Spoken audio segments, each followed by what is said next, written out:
દોસ્તો, આપણે વર્ષોથી પૃથ્વી પર વસવાટ કરીએ છીએ, એટલે કે માનવ વસ્તી એ વર્ષોથી પૃથ્વી પર વસે છે. આપણે જાણીએ છીએ કે આપણી આસપાસ વનસ્પતિઓ છે, બીજા પ્રાણીઓ પણ છે, એ પણ પૃથ્વી પર વસવાટ કરે છે. હવે વિચાર કરો કે આપણે જે માણસો છીએ, આપણે રોજબરોજ કોઈને કોઈ નવી વસ્તુની શોધ કરીએ છીએ, વિજ્ઞાનના આધારે કંઈક વિકાસ કરીએ છીએ, પણ એના કારણે પ્રકૃતિ છે સાથે સાથે એને પણ નુકસાન કરીએ છીએ. વિચાર કરો કે આજથી 50 વર્ષ, 100 વર્ષ, 200 વર્ષ પછી આપણી પૃથ્વી કેવી હશે? આપણી પૃથ્વી રહેવા લાયક રહી હશે કે નહીં? લાગે છે કે મનુષ્ય જે પ્રમાણે પ્રદૂષણ કરતો આવ્યો છે એના આધારે આપણી આવનારી પેઢી એ પૃથ્વી પર વસવાટ નહીં કરી શકે. દોસ્તો, જો આપણે આપની આવનારી પેઢીને એક સુંદર સ્વસ્થ પૃથ્વી આપવી હોય તો આપણે આપણા પર્યાવરણની જાળવણી કરવી પડશે. વિદ્યાર્થી મિત્રો, તમે ધોરણ 10ની અંદર છો તો તમે શું યોગદાન આપી શકો આપણી પૃથ્વીની જાળવણી માટે? તો એ બધું સમજવા માટે તમારે આજે પ્રકરણ ભણવું પડશે, આપણું પર્યાવરણ. આ પ્રકરણને બરાબર તમે સમજી લેશો તો આવનારી પેઢીને પૃથ્વી કેવી રીતે સ્વચ્છ અને સુંદર આપવી એના વિશે પણ તમને ખ્યાલ આવી જશે. અને જો તમે આ બરાબર ધ્યાનથી સમજશો તો આપણું પર્યાવરણ આપણે કેવી રીતે જાળવવું, સ્વચ્છ રાખવું, એ બધી જ માહિતી અહીંયા તમને મળી રહેશે. તો દોસ્તો, હું છું તરુણ કુમાર. ચાલો આજે ધોરણ 10 વિજ્ઞાનમાંથી શરૂ કરીએ છીએ પ્રકરણ 13, આપણું પર્યાવરણ.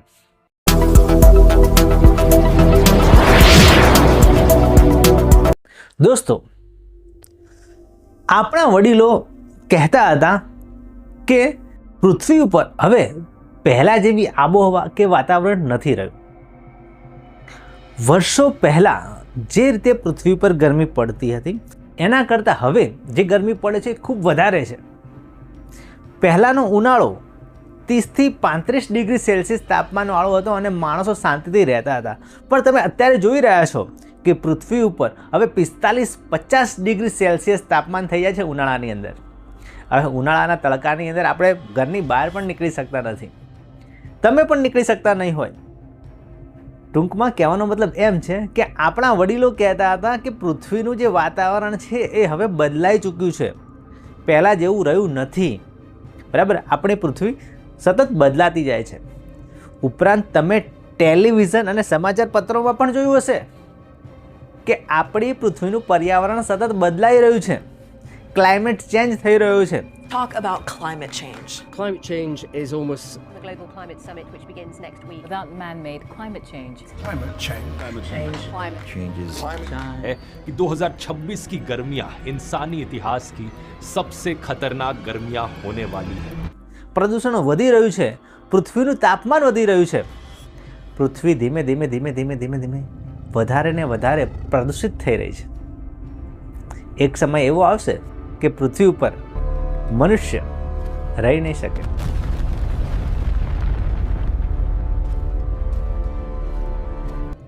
દિવસે ને દિવસે આપણે કચરો ફેલાવીએ છીએ, દિવસે ને દિવસે નવા વાહનો ખરીદીએ છીએ, બરાબર, અને વધુ ને વધુ પ્રદૂષણ થતું જાય છે. એટલા જ માટે પહેલાંનો ઉનાળો અને અત્યારનો ઉનાળો એમાં જમીન આસમાનનો ફરક આવી ગયો છે.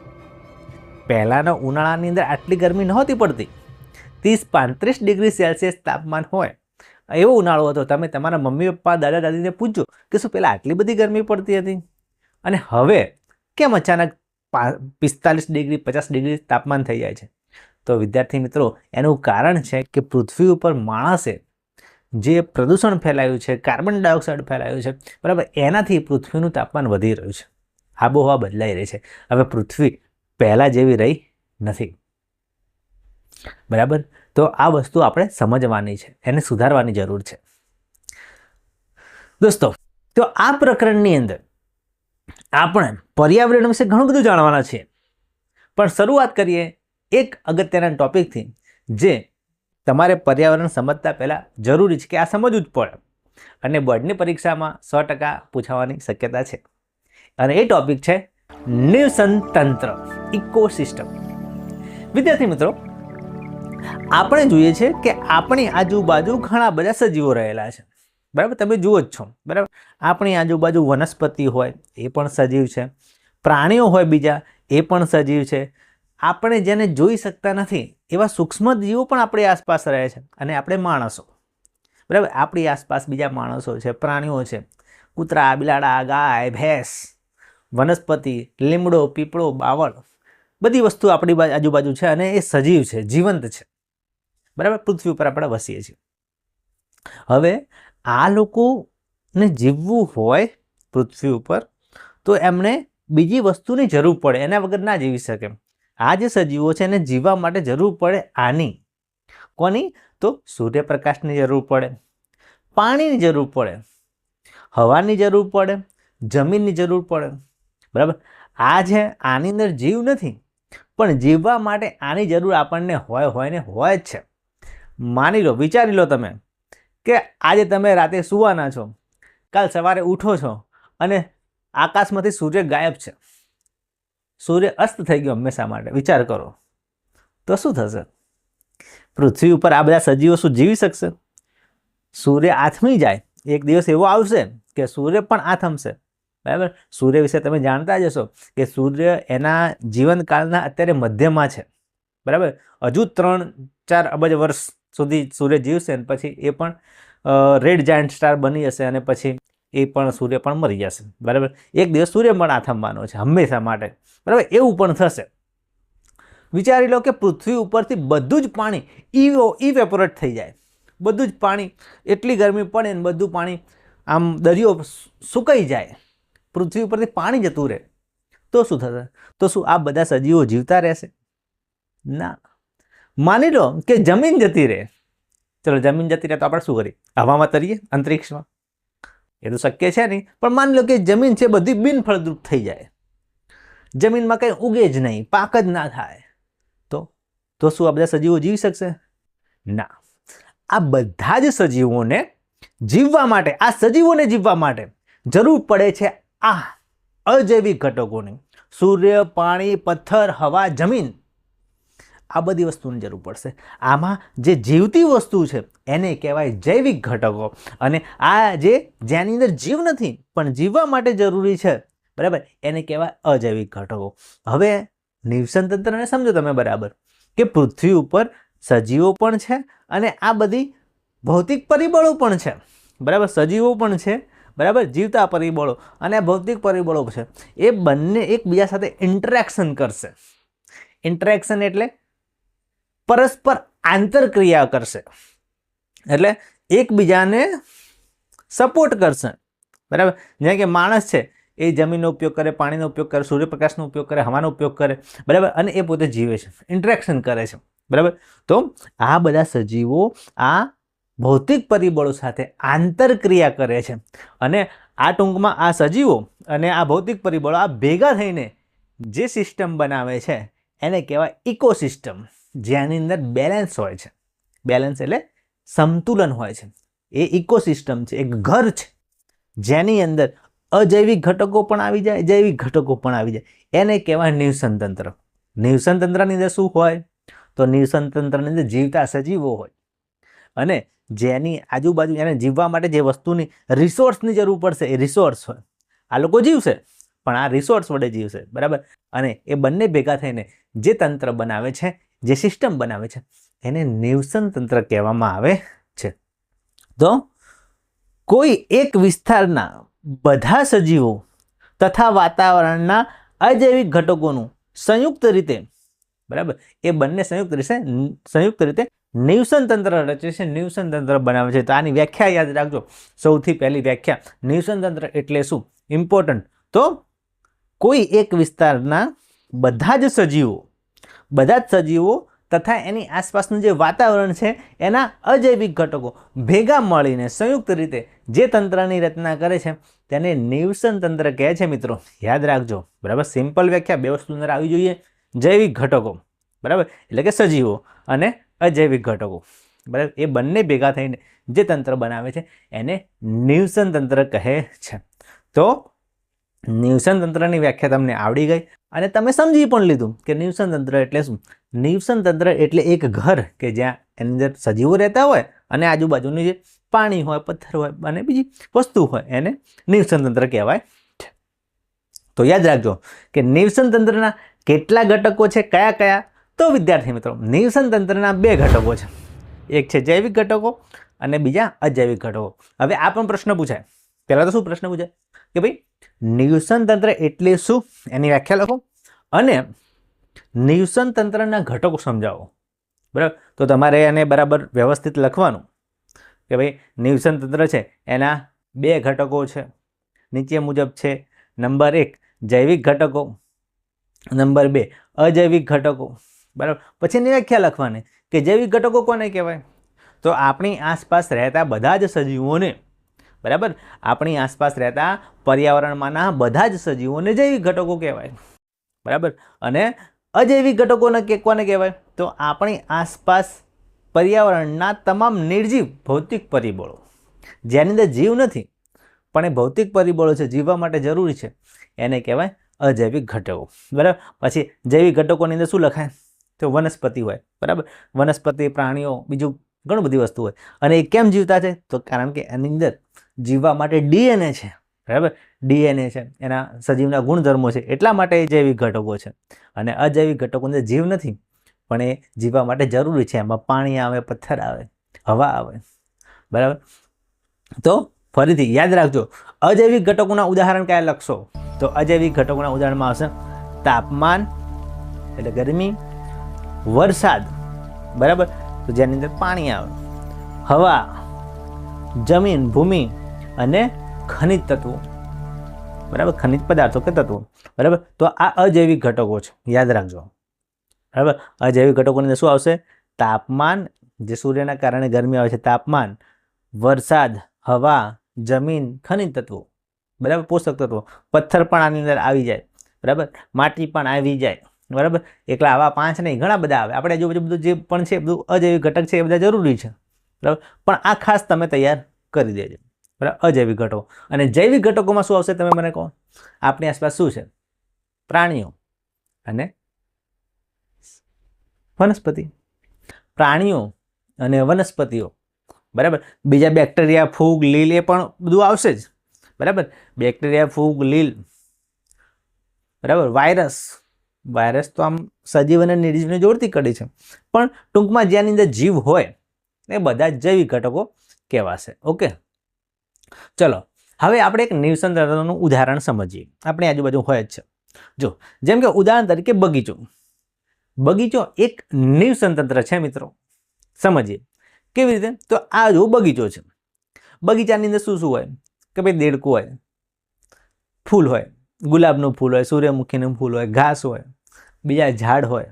બરાબર, જમીન હોય, પથ્થર હોય, પાણી હોય, હવા હોય. બરાબર, તો આમાં તમે જે વસ્તુ જુઓ છો છે એના ભાગ પાડી દો. ચલો ભાઈ, જૈવિક ઘટકો કયા કયા છે? તો આની અંદર હોય વનસ્પતિઓ. બરાબર, વનસ્પતિની અંદર શું હોય? બગીચાની અંદર ઘાસ હોય, વૃક્ષ હોય, ગુલાબનો છોડ હોય, મોગરો હોય, સૂર્યમુખી હોય, બીજા ઘણા બધા ફૂલો હોય. બરાબર, આવી વનસ્પતિ હોય એટલે સજીવો તો કહેવાય જ. પછી પ્રાણીઓ. જો પ્રાણીઓ કયા હોય? તો દેડકો હોય. આની અંદર દેડકો બતાવેલો છે તમને. કીટકો હોય. બરાબર, પક્ષીઓ ઉડતા હોય. બરાબર, માણસો પણ બગીચામાં ફરતા હોય. બરાબર, તો પ્રાણીઓ અને વનસ્પતિઓ આની અંદર હોય. તો એ બધા શું કહેવાશે? જૈવિક ઘટકો કહેવાશે. હવે અજૈવિક ઘટકો પણ ત્યાં છે જીવવા માટે. તો શું હોય? જમીન હોય. જમીન છે ત્યાં? હા છે. ભૂમિ છે ભૂમિ ત્યાં? હા છે. ત્યાં સૂર્યપ્રકાશ આવે છે, તડકો, સૂર્યપ્રકાશ, તાપમાન છે? હા છે. બરાબર, હવા છે? હા છે. જમીન, હવા, ભૂમિ એ બધું જ ત્યાં છે બગીચાની અંદર. તો એ શું છે? એ અજૈવિક ઘટકો છે. યાદ રાખજો, સિમ્પલ વસ્તુ છે, કંઈ ભારે છે નહીં. ઓકે, કે જૈવિક ઘટકો તો પ્રાણીઓ અને વનસ્પતિઓ. અજૈવિક ઘટકો તો આની અંદર ભૂમિ, તાપમાન, વૃક્ષ, હવા. સોરી, ભૂમિ, તાપમાન, હવા. બરાબર, પાણી પણ તમે આની અંદર લઈ શકો. બરાબર, એ અજૈવિક ઘટકો છે. એના વડે જ આ જૈવિક ઘટકો જીવી શકે છે. ઓકે, તો આ હતું બગીચાનું નિવસન તંત્ર. બરાબર, અહીંયા શું થશે આ બગીચાના નિવસન તંત્રમાં? તો આ સજીવો પરસ્પર આંતરક્રિયાઓ કરે છે. તેઓની વૃદ્ધિ અને પ્રજનન અજૈવિક ઘટકો દ્વારા અસર પામે છે. તો આ બધા જે સજીવો છે અહીંયા રહે છે, અજૈવિક ઘટકો સાથે આંતરક્રિયા કરે છે. બરાબર, અને આંતરક્રિયા કરે છે અને પછી એમાંથી પોષણ મેળવે, ખાવાનું ખાય, પ્રજનન કરે, બીજા સજીવો બનાવે, બરાબર, એવું કરે છે અહીંયા, બરાબર, આ અજૈવિક ઘટકોની અંદર જૈવિક ઘટકો, બરાબર, અને આ રીતે જ પૃથ્વી ઉપર બધા સજીવો વસવાટ કરે છે. દોસ્તો, હવે જોઈએ નિવસન તંત્રના પ્રકારો પણ આપણે સમજવા પડે, એ પણ પૂછાઈ શકે. તો જુઓ, નિવસન તંત્રના મુખ્ય 2 પ્રકારો છે, યાદ રાખજો. એક નૈસર્ગિક કે કુદરતી નિવસન તંત્ર, જે કુદરતી રીતે બનેલું હોય, અને બીજું માનવ સર્જિત કે કૃત્રિમ નિવસન તંત્ર, જે માણસોએ બનાવેલું. આપણી આજુબાજુ તમે જુઓ છો તો ઘણી બધી એવી જગ્યાઓ છે જ્યાં કુદરતી નિવસન તંત્ર હોય છે, માણસોએ નહીં બનાવેલું, પણ માણસો ત્યાં જઈને સળીઓ કરે ઘણી, બરાબર. એની વાત પછી કરું. જુઓ, જેમ કે આ નૈસર્ગિક કુદરતી નિવસન તંત્ર છે, કુદરતે બનાવેલું, નેચર. જ્યાં શું હોય તો જ્યાં જંગલો હોય, બરાબર, એ કુદરતી નિવસન તંત્ર છે. તળાવ હોય, સરોવર હોય, બરાબર, જંગલ, તળાવ, સરોવર, દરિયો, નદી, બરાબર, એની અંદર તમે જુઓ તો સજીવો રહે જ છે, બરાબર, એ કુદરતી નિવસન તંત્ર છે. પણ માણસો શું કરે? જંગલોમાં જાય, વૃક્ષો કાપી કાઢે, બરાબર, વૃક્ષો કાપી કાઢે એટલે ત્યાં રહેવાવાળા પ્રાણીઓ હોય, બીજા પક્ષીઓ હોય, એ લોકો ક્યાં જાય બિચારા, બરાબર. આપણે મોટી વાત કરીએ છીએ કે ભાઈ પૃથ્વીને, ભારત દેશને, પર્યાવરણને પ્રદૂષણથી બચાવો, એક વૃક્ષ વાવો, બરાબર. હવે તમે વૃક્ષ વાવવાની વાત કરો છો, પણ સામે પોતે જ જંગલો કાપો છો. આપણને કહે છે લોકો કે ભાઈ તમે વૃક્ષો વાવો, અને વિકાસના નામે જંગલો કાપી દેવામાં આવે છે, બરાબર. હમણાં જ તમે સાંભળ્યું હશે કે ભાઈ અરાવલી છે, એના પહાડો કાપવામાં આવે. और खुदाई का काम यहाँ पर जारी है. इस तरह से ऊंची ऊंची अरावली की पहाड़ियों को किस तरह से काटा जा रहा है आप देखिए यहाँ पर, બરાબર. એનું વિરોધ પ્રદર્શન થયું. પછી એ જે અરાવલીના જંગલો હતા, પહાડો હતા, એમના ઉપર કાપવામાં રોક લગાવવામાં આવી. તેમ છતાં, બરાબર, ઘણા લોકો એવું કહે છે કે હજુ પણ ત્યાં ગેરકાનૂની રીતે વૃક્ષો કપાય છે, પહાડોને કાપવામાં આવે છે, એમાંથી ખનન કરીને બધું કાઢવામાં આવે છે, બરાબર. એ પર્યાવરણને નુકસાન છે.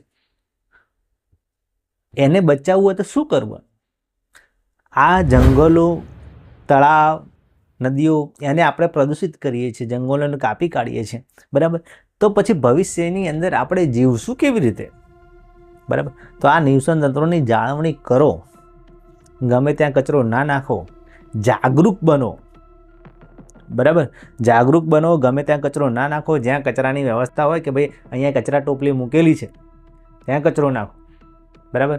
અને કચરાની ટોપલી ના મૂકેલી હોય તો સિસ્ટમને જાણ કરો કે ભાઈ અહીંયા કચરા ટોપલી મૂકેલી નથી, અમારે ત્યાં કચરો લેવાવાળો આવતો નથી. સિસ્ટમને જાણ કરો, અને પછી તમારા ગામ, શહેર, શેરીઓને સ્વચ્છ બનાવો, બરાબર. જંગલો છે, જંગલોને કાપવા અટકાવો. કોઈ જગ્યાએ વૃક્ષ કપાતું હોય તો એનો વિરોધ કરો, બરાબર.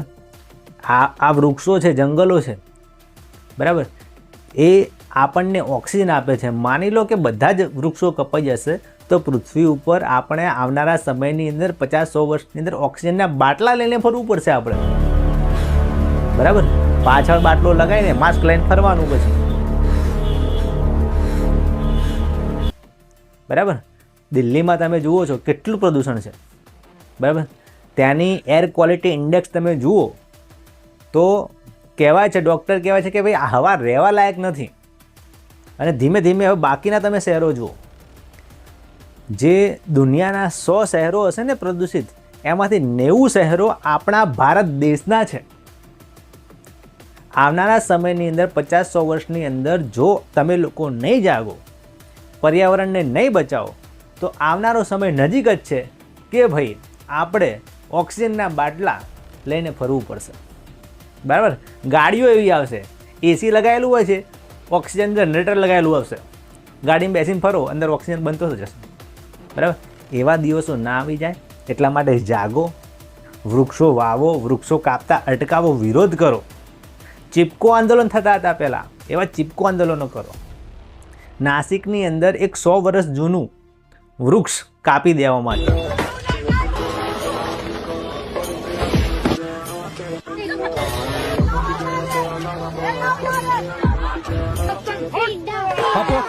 એનો પણ ઘણો બધો વિરોધ પ્રદર્શન થયો, બરાબર. તેમ છતાં કાપી દેવામાં આવ્યો. શું કરો છો તમે લોકો? આ પર્યાવરણને નહીં જાળવો તો પર્યાવરણ આપણને નહીં જાળવે. આપણને નહીં જાળવે તો કીધું એમ આવનારી પેઢીમાં તમારા સંતાનો પૃથ્વી ઉપર જીવાલાયક નહીં રહે, બરાબર. જાત જાતના રોગો થશે, શ્વાસના રોગો થશે, ફેફસાના રોગો થશે, બરાબર. અને પછી એ વખતે સમય વીતી ગયો હશે, હાથમાં કંઈ રહ્યું હશે નહીં. પછી વિરોધ પ્રદર્શન કરવા જશો, બરાબર. પછી કે ભાઈ આવું છે તેવું છે, પહેલાં ભૂતકાળની અમારા પૂર્વજો શું કરીને ગયા, બરાબર. તો ભાઈ અત્યારે જાગી જાઓ, પર્યાવરણને બચાવવાની કોશિશ કરો, બરાબર. આ નિવસન તંત્રને બચાવો. સામે સમજીએ કૃત્રિમ નિવસન તંત્ર. તો કૃત્રિમ નિવસન તંત્ર એટલે કે માણસોએ બનાવેલું કૃત્રિમ નિવસન. જેમ કે બગીચો માણસ બનાવે. બગીચો બનાવવી સારી વાત છે, બગીચો બનાવો. ખેતર બનાવવું, ખેતર ખેડૂતો જોડે હોય તો એ માનવ સર્જિત કૃત્રિમ નિવસન તંત્ર છે, બરાબર. જેની અંદર પણ સજીવો રહેતા હોય છે અને અજૈવિક ઘટકો હોય છે. તો ટૂંકમાં યાદ રાખજો કે નિવસન તંત્રના 2 પ્રકારો છે, કુદરતી નિવસન તંત્ર અને કૃત્રિમ નિવસન તંત્ર. ઓકે, ચલો આગળ જઈએ. માની લો કે આપણે એક નિવસન તંત્ર બનાવવું છે, કૃત્રિમ નિવસન તંત્ર બનાવવું છે, તો આપણે કેવી રીતે બનાવવું, શું ધ્યાનમાં રાખવું? તો ધારો કે આપણે એક કાચની પેટી લઈએ છીએ, બરાબર. એમાં મારે માછલી ઘર બનાવવું છે. તો જો હું કાચની પેટી લઈશ અને એમાં માછલી ઘર બનાવવું હોય તો મારે શું શું ધ્યાનમાં રાખવું પડે, જોવું પડે કે ભાઈ માછલીઓને તરવા માટે પૂરતી જગ્યા છે કે નહીં. એટલી કાચની પેટી આવડી લઈએ તો બિચારી માછલીઓ નહીં ફરી શકે, નિવસન તંત્ર નહીં બનાવી શકાય. તો જો બરાબર પૂરતી જગ્યા હોવી જોઈએ. પછી માછલીઓને જીવવા માટે બહારનો ઓક્સિજન નહીં લઈ શકતી, બરાબર. એની અંદર આપણે ઓક્સિજન મેળવવા માટે એનું ઓક્સિજન જનરેટર લગાવવું પડે, બરાબર. ઓક્સિજનની એની વ્યવસ્થા કરવી પડે. એ મશીન છે એમાં ઓક્સિજન આપશે, પાણીમાં ઓગળી જશે અને માછલી એમાંથી લેશે. પછી પાણી, શુદ્ધ પાણી લેવું પડશે, બરાબર. અને એમાં પણ તમે જે માછલીઓ અંદર નાખવાના હોય એ મીઠા પાણીની છે, ખારા પાણીની છે, એ ધ્યાનમાં રાખીને નિવસન તંત્ર બનાવવું પડે. અને પછી રેગ્યુલર જો માછલીઓ નાખો એની અંદર નિવસન તંત્ર બની ગયું તો રેગ્યુલર એને ખોરાક પણ આપવો પડે, બરાબર. તો આપણે ઘરે એક કૃત્રિમ નિવસન તંત્ર બનાવી શકીએ છીએ, માછલી ઘર, બરાબર. તમે માછલી ઘર કોઈ જગ્યાએ જોયેલું પણ હશે. જો આ ઉપરાંત જો આપણે એની અંદર કેટલીક જલજ વનસ્પતિ મૂકી દઈએ, બરાબર. ધારો કે કાચની પેટી લીધી અને એકલી માછલીઓ મૂકી દીધી, હું એને ખોરાક નાખું છું અને ઓક્સિજન આપું છું, તો નિવસન તંત્ર છે ના. એકલી માછલીઓ કાચની પેટીમાં મૂકવાથી એ નિવસન તંત્ર નહીં બને. એની અંદર જલીય વનસ્પતિ પણ હોવી જોઈએ, બરાબર. એકલી માછલીઓ નહીં, થોડાક બીજી વનસ્પતિઓ પણ હોવી જોઈએ, બરાબર. બીજા થોડાક પ્રાણીઓ પણ હોવા જોઈએ જે પાણીમાં રહેતા હોય. દેડકો મૂકવો હોય તો મૂકી દેજો અંદર, બરાબર. દેડકો કૂદીને બહાર આવી જશે, બરાબર. પછી બીજા જે પ્રાણીઓ સ્ટાર ફિશ છે, બરાબર. પછી ઓક્ટોપસ રાખવો તો ઓક્ટોપસ રાખજો, બરાબર. એવા થોડાક બીજા પ્રાણીઓ પણ એની અંદર ઉમેરી શકીએ છીએ આપણે, બરાબર. વનસ્પતિ હોય, અંદર થોડાક બીજા પ્રાણીઓ હોય, બરાબર. અને જો હવે આમાં કેવું છે કે જો અંદર તમે વનસ્પતિ મૂકી રહી અને એ વનસ્પતિ ઓક્સિજન જનરેટ કરતી હોય અંદર, તો આપણે એની અંદર છે ને પેલું બહારથી મશીન લગાવવાની જરૂર છે નહીં. પૂરતા પ્રમાણમાં જો વનસ્પતિ અંદર ઓક્સિજન ઉમેરતી હોય તો, નહીં તો લગાવવું પડે. પણ આપણે મોટાભાગે શું કરીએ, ઘરે જે માછલી ઘર હોય, કોઈ દુકાનમાં હોય, હોસ્પિટલમાં હોય, તો એની અંદર આપણે જલજ વનસ્પતિ મૂકતા નથી. તો એ નિવસન તંત્ર ના કહેવાય. તેની વનસ્પતિ હોવી જોઈએ, માછલીઓ હોવી જોઈએ, તો એક સ્વનિર્ભર નિવસન તંત્ર બનશે. એમાં પથ્થર પણ મૂકી દેવાના, પથ્થર હોવા જોઈએ, બરાબર. તો એ માનવ સર્જિત નિવસન તંત્ર બનશે. એમાં ધ્યાન રાખવાનું કે ભાઈ એની અંદર જૈવિક ઘટકો અને અજૈવિક ઘટકો બંને આવી જવા જોઈએ. તો એ જે બનશે એ કૃત્રિમ નિવસન તંત્ર બની જશે માછલીઓનું. ઓકે, તો તમે પણ બનાવી શકો છો ઈચ્છા હોય તો, બરાબર. પણ એક વસ્તુ ધ્યાનમાં રાખજો કે ભાઈ તમે અંદર માછલીઓ મૂકી, બરાબર, અને પછી મોટી માછલી પણ ભૂલથી અંદર મૂકી દીધી તો શું થશે? તો એકબીજાનું ભક્ષણ કરતા હોય તેવા જળચર પ્રાણીઓ હોય એને સાથે રાખવા જોઈએ નહીં. તો આપણે નિવસન તંત્ર નહીં બનાવી શકીએ, કારણ કે મોટી માછલીઓ છે નાની માછલીઓને ખાઈ જશે, બરાબર. પછી ખોરાકનો અભાવ થઈ જાય અંદર, પછી મરી જાય જો તમે પછી અંદર ખોરાક ના નાખો તો, બરાબર. એટલે એવી માછલીઓ નહીં નાખવાની જે કે બીજાને લડીને ખાઈ જાય, બરાબર. પછી નિવસન તંત્રમાં મજા નહીં આવે. કેમ? તો જો કે નિવસન તંત્રની અંદર શું હોય, નિવસન તંત્રની આ 3 વસ્તુ પણ હોય કે પહેલાં તો ઉત્પાદકો હોય.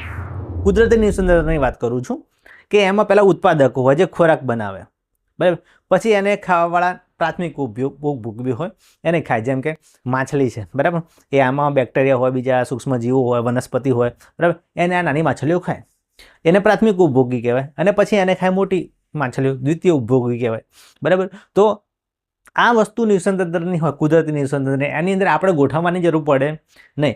ઉત્પાદકો હોય એને ખાવાવાળા પ્રાથમિક ઉપભોગી હોય, એને ખાવાવાળા દ્વિતીય ઉપભોગી હોય. કુદરતી નિવસન તંત્રની અંદર આવું હોય છે, બરાબર. અને આને જ કહેવામાં આવે છે આહાર શૃંખલા, જેની વાત નેક્સ્ટ વિડીયોની અંદર આપણે કરીશું, પણ અત્યારે ટૂંકમાં આટલું યાદ રાખજો, બરાબર.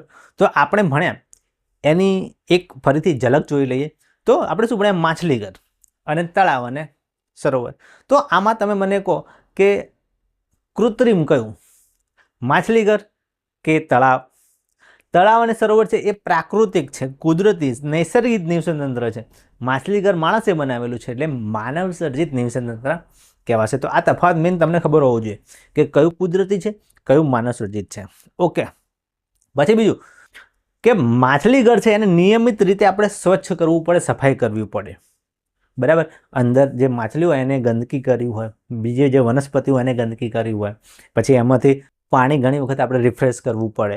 તો કૃત્રિમ નિવસન તંત્ર હોય એની અંદર આપણે સફાઈ કરવી પડે, અને કુદરતી નિવસન તંત્રને સફાઈ કરવાની જરૂર છે નહીં, કારણ કે એ સ્વનિર્ભર છે. કુદરતી રીતે એમાં સફાઈ થઈ જતી હોય છે, બરાબર. કુદરતી રીતે જ વિઘટકો છે ને એની સફાઈ કરી દે છે, એટલે સ્વચ્છ જ હોય છે, બરાબર.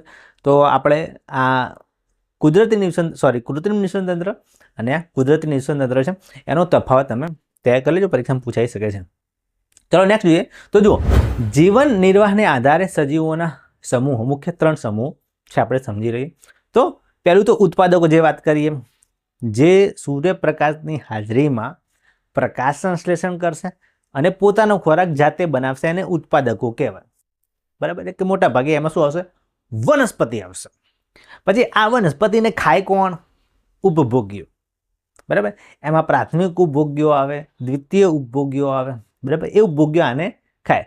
પછી આ બધું વસ્તુ મરી જાય, વનસ્પતિ મરી જાય અને પ્રાણીઓ મરી જાય બધા. તો એનું પછી ખોરાક તરીકે ઉપયોગ કોણ કરશે? વિઘટકો કરશે. વિઘટકો એ બધાને સળાઈ કાઢશે અને મિટ્ટીમાં મિલાઈ દેશે, બરાબર. આપણે કહીએ છીએ ને કે ભાઈ આપણે જન્મ્યા છીએ, એક વખત મરીશું અને માટીમાં મળી જઈશું. એ માટીમાં મળી જવાની પ્રક્રિયા કોણ કરે છે? આ વિઘટકો કરે છે, બેક્ટેરિયા કરે છે, સૂક્ષ્મજીવો કરે છે. કોઈ પણ સજીવ મરે ને એટલે બેક્ટેરિયા છે એને સળાઈ દે, એનો ખાત્મો કરી દે અને પછી એને પંચતત્વોમાં વિલીન કરી દે. તમે જોયું છે કે ભાઈ કોઈ જગ્યાએ રોડ ઉપર કૂતરું મરી જાય, એક્સિડન્ટ થાય અને કાર નીચે જે કૂતરું મરી ગયું, કોઈ કૂતરાને ઉપાડ્યું નહીં, તો તમે જોશો 1 દિવસ 2 દિવસ 3 દિવસ 4 દિવસ પડ્યું ત્યાં સડશે, 15 દાડા, મહિનો પછી કૂતરું ત્યાંથી ગાયબ થઈ ગયું છે. કોણ લઈ ગયું? આ વિઘટકો એને સડાઈને હવા, પાણી, જમીનની અંદર વહેંચી લે છે એના પોષક તત્વો, બરાબર. તો એ વિઘટકો છે. દોસ્તો, વાત કરીએ ઉત્પાદકોની. ઉત્પાદકો કેવી રીતે ખોરાક બનાવે છે? તો જો, ઉત્પાદકોમાં શું હોય? તો મોટાભાગે વનસ્પતિ હોય. અને એ કેવી રીતે ખોરાક બનાવશે? તો સૂર્યપ્રકાશનો ઉપયોગ કરશે. વનસ્પતિની અંદર ક્લોરોફિલ હોય, બરાબર. અને એ અકાર્બનિક પદાર્થો લેશે, જેમ કે પાણી, બરાબર. તો વનસ્પતિ સૂર્યપ્રકાશ, ક્લોરોફિલ, બરાબર, અને અકાર્બનિક પદાર્થો એ બધું ભેગું કરીને પ્રકાશ સંશ્લેષણ કરશે. પ્રકાશ સંશ્લેષણ કરશે અને એ પોતાનો ખોરાક બનાવશે, બરાબર. એ કયો છે? કાર્બનિક પદાર્થો, ગ્લુકોઝ, શર્કરા, બરાબર. તેમજ સ્ટાર્ચ પણ એની અંદર હશે, બરાબર. તો એ છે અકાર્બનિક પદાર્થો, ગ્લુકોઝ મોટા ભાગે હોય છે, બરાબર. તો એ રીતે ખોરાક બનાવે છે. એકલી લીલી વનસ્પતિઓને કેટલાક બેક્ટેરિયા પણ હોય છે.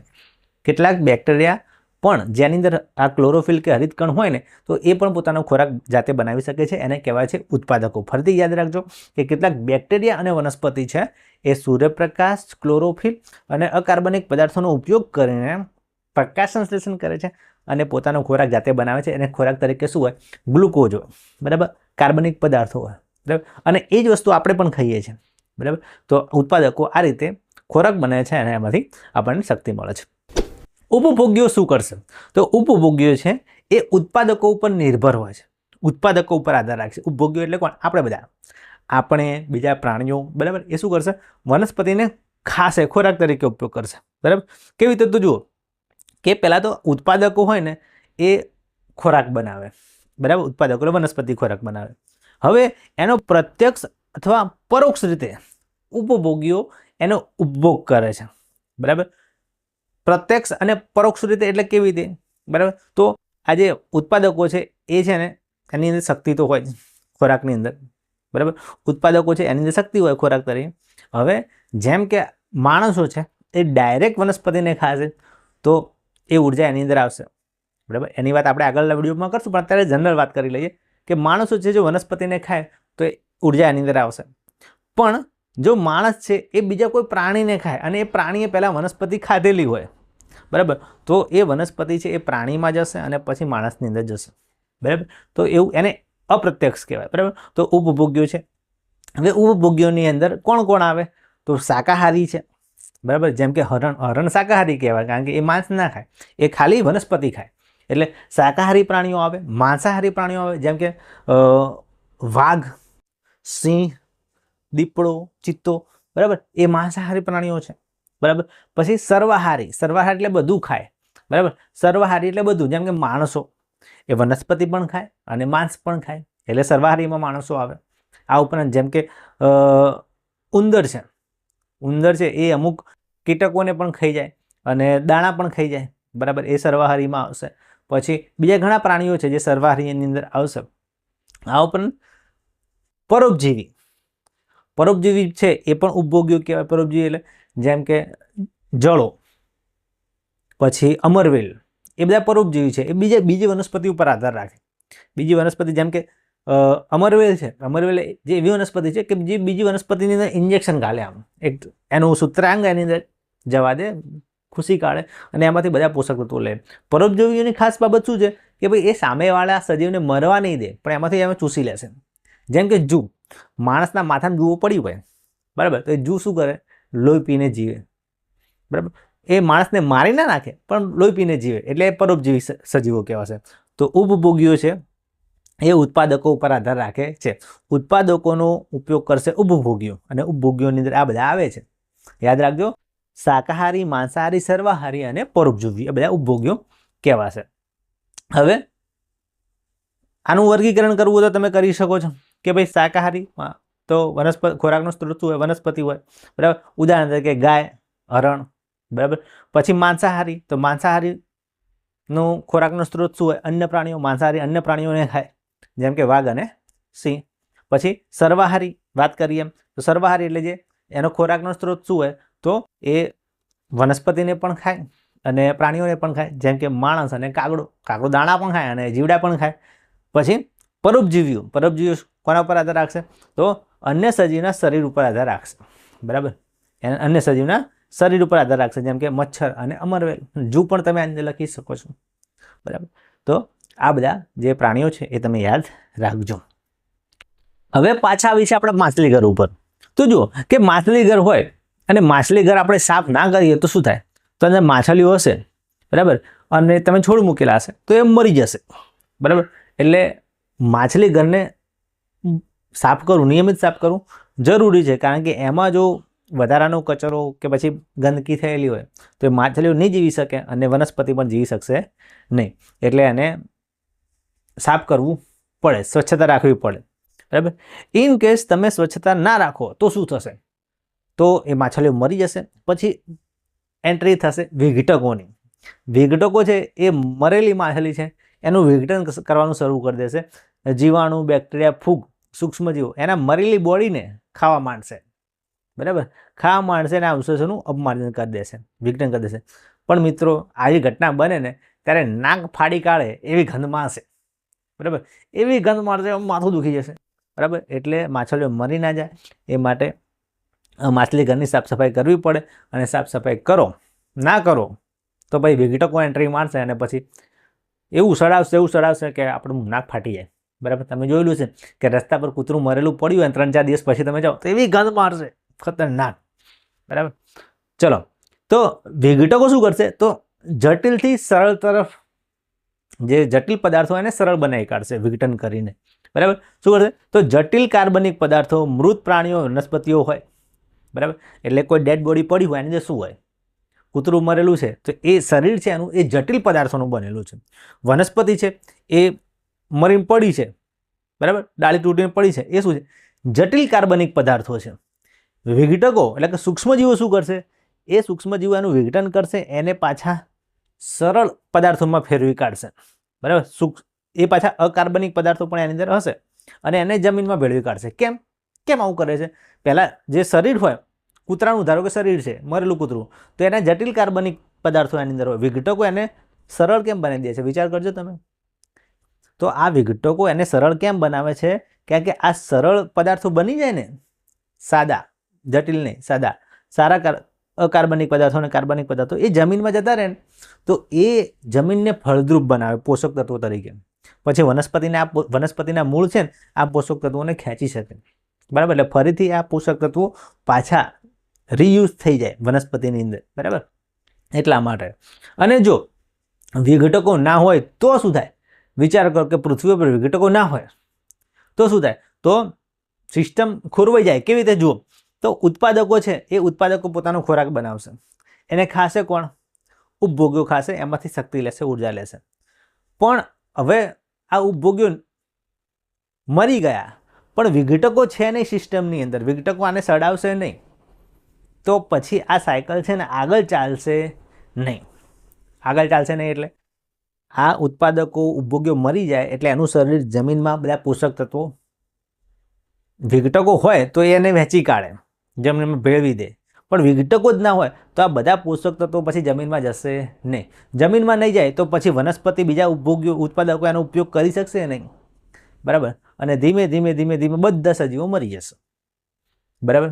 તો આપણે જીવીએ છીએ ને એ વર્ષોથી આ સિસ્ટમમાં જ જીવીએ છીએ કે લાખો વર્ષોથી જેટલા સજીવો પૃથ્વી પર જન્મે છે એ મરે છે, મરીને પછી વિઘટકો એનું વિઘટન કરી દે છે, બધા જમીનમાં ભેળવાઈ જાય છે, એના પોષક તત્વો સરળ કાર્બનિક પદાર્થમાં ફેરવાઈને જમીનમાં ભેળવાઈ જાય છે. પછી વનસ્પતિ એ પોષક તત્વોનો ઉપયોગ કરે છે, વિકાસ પામે છે, મોટી થાય છે, ખોરાક બનાવે છે અને નવા સજીવો એનો ઉપયોગ કરે છે. નવા સજીવો એનો ઉપયોગ કરે છે, ખાય છે, મોટા થાય છે, પાછા મરી જાય છે, પાછા વિઘટકો એને જમીનમાં ભેળવી દે છે અને પછી ફરીથી બીજી વનસ્પતિઓ ઉત્પાદકો એનો ઉપયોગ કરીને આખી સિસ્ટમ ચલાઈ જાય છે. ગોળ ગોળ ગોળ સાયકલ ચાલી જાય છે. જો વિઘટકો ના હોય તો આવું થાય નહીં, બરાબર. વિઘટકો ના હોય, વિઘટકો ગેરહાજર હોય તો પછી ઉત્પાદકો ઉપભોગીઓને ખાઈ જશે, આ મરી જશે, આ મરી જશે, પછી આ બધા પોષક તત્વો જમીનમાં જશે ને, નવી વનસ્પતિ ઉગશે ને. નવી વનસ્પતિ નહીં ઉગે તો ખેલ ખતમ, પૃથ્વી ઉપર કોઈ સજીવ રહી શકશે નહીં. તો સિમ્પલ. તમે ક્યારે વિચાર્યું છે કે આપણી આસપાસ રહેતા પ્રાણીઓમાંથી જો અમુક ચોક્કસ પ્રાણીઓ ગાયબ થઈ જાય પૃથ્વી ઉપરથી તો શું થશે? જેમ કે વાઘ છે એ પૃથ્વી ઉપરથી ગાયબ થઈ જાય, સિંહ ગાયબ થઈ જાય, બધા જ કોઈ પૃથ્વી ઉપર ના હોય એવા પ્રાણીઓ, તો શું થશે? તો વિદ્યાર્થી મિત્રો એ થશે કે જે તમે વિચાર્યું પણ નહીં હોય. એક ખતરનાક સિસ્ટમ બનશે જે આખી ઇકોસિસ્ટમની પથારી ફેરવી કાઢશે. તો દોસ્તો આજના આ વિડીયોની અંદર આપણે વાત કરીશું આહાર શૃંખલા, આહાર જાળ અને જૈવિક વિશાલનની. એની અંદર આપણે જોઈશું ઉર્જાનો પ્રવાહ કેવી રીતે વહે છે, બરાબર. એટલે સૂર્યમાંથી ઉર્જા આવે છે આપણી અંદર કેવી રીતે આવે છે, બીજા પ્રાણીઓમાં કેવી રીતે જાય છે, વનસ્પતિમાં કેવી રીતે જાય છે, એની વાત કરીશું. સજીવો એકબીજા ઉપર કેવી રીતે નિર્ભર છે એની પણ વાત કરીશું. અને આપણા ખોરાકમાં ઝેરી રસાયણો આવ્યા છે એટલે કે આપણે ઝેરી ખોરાક ખાઈએ છીએ અને એ ન ખાવા માટે શું કરવું એની પણ વાત કરીશું. તો ચાલો દોસ્તો શરૂ કરીએ છીએ કુદરતમાં આહાર શૃંખલા. તો વિદ્યાર્થી મિત્રો, એક સજીવ બીજા સજીવનો આહાર તરીકે ઉપયોગ કરે છે. સજીવોની આ શૃંખલા ઉર્જાનું વહન કરે છે અને એને જ આહાર શૃંખલા કહેવાય છે. આપણે જાણીએ છીએ કે પૃથ્વી ઉપર જેટલા પણ પ્રાણીઓ છે એ જીવવા માટે બીજા કોઈ પ્રાણી કે સજીવને ખાય જ છે, બરાબર. તમે છો, હું છું, આપણે માણસો છીએ, આપણે વનસ્પતિ ખાઈએ છીએ ખોરાક તરીકે, બરાબર.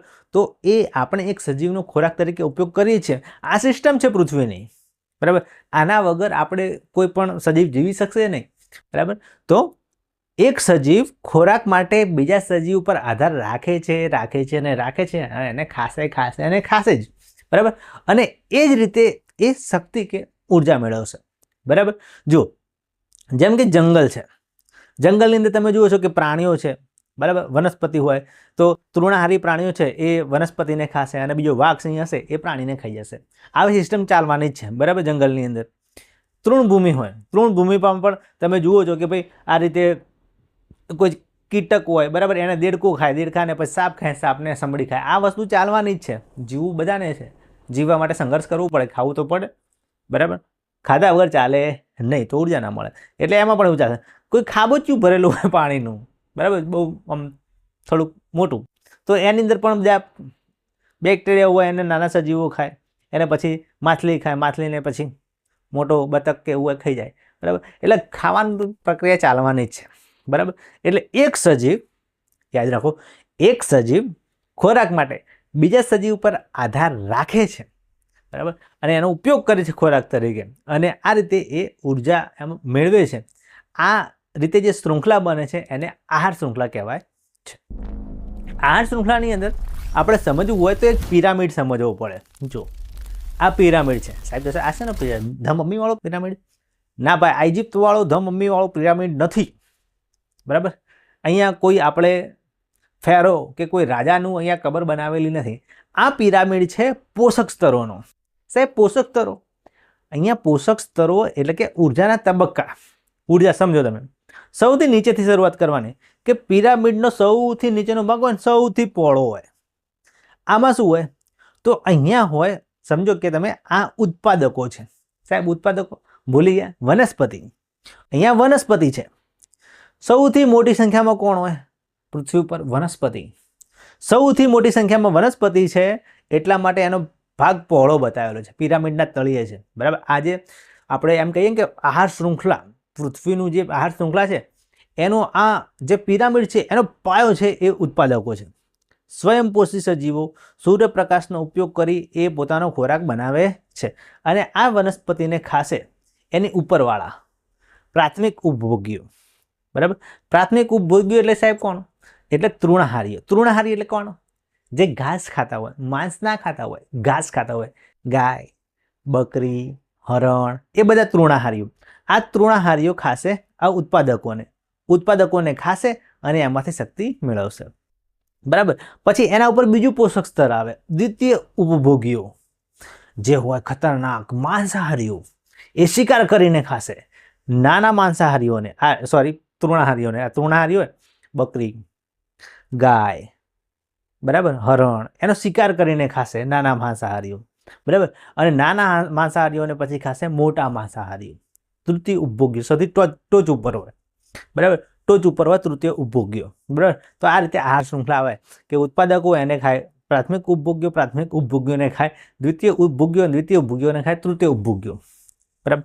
પછી આ યાદ રાખજો કે ભાઈ નીચે આવે વનસ્પતિઓ, પછી આવે તૃણાહારીઓ, બરાબર. એની ઉપર આવે નાના માંસાહારીઓ અને સૌથી ઉપર આવે મોટા માંસાહારીઓ, બરાબર. હવે તમે જોશો કે ભાઈ અહીંયા પિરામિડ ઉપર જાઓ એટલે આમ સાંકડો થતો જાય. આ શું બતાવે છે? આ બતાવે છે કે ભાઈ અહીંયા ઉર્જા સૌથી વધારે હોય, આ લોકોની સંખ્યા સૌથી વધારે હોય.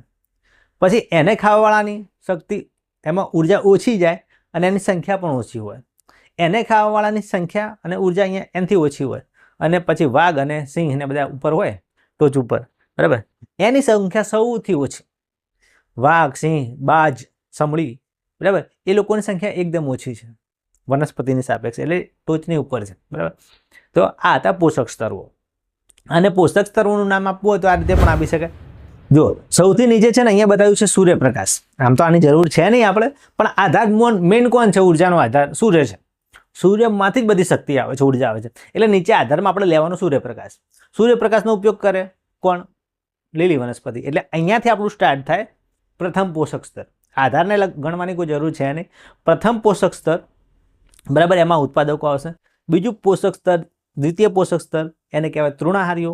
પછી આવે તૃતીય પોષક સ્તર, જ્યાં માંસાહારીઓ, અને ઉચ્ચ કક્ષાના માંસાહારીઓ ચતુર્થ પોષક સ્તરમાં આવશે, બરાબર. તો આ રીતે પણ તમે પોષક સ્તરના નામે પણ યાદ રાખી શકો છો. અને આ બધી ઉર્જા આવશે સૂર્યમાંથી, બરાબર.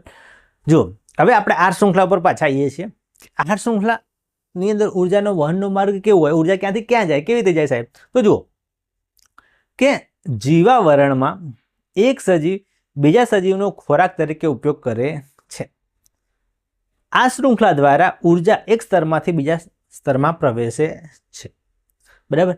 અને વિવિધ નિવસન તંત્રો આની અંદર આવી જાય છે એની વાત કરી લઈએ. જો અહીંથી શરૂઆત કરીએ.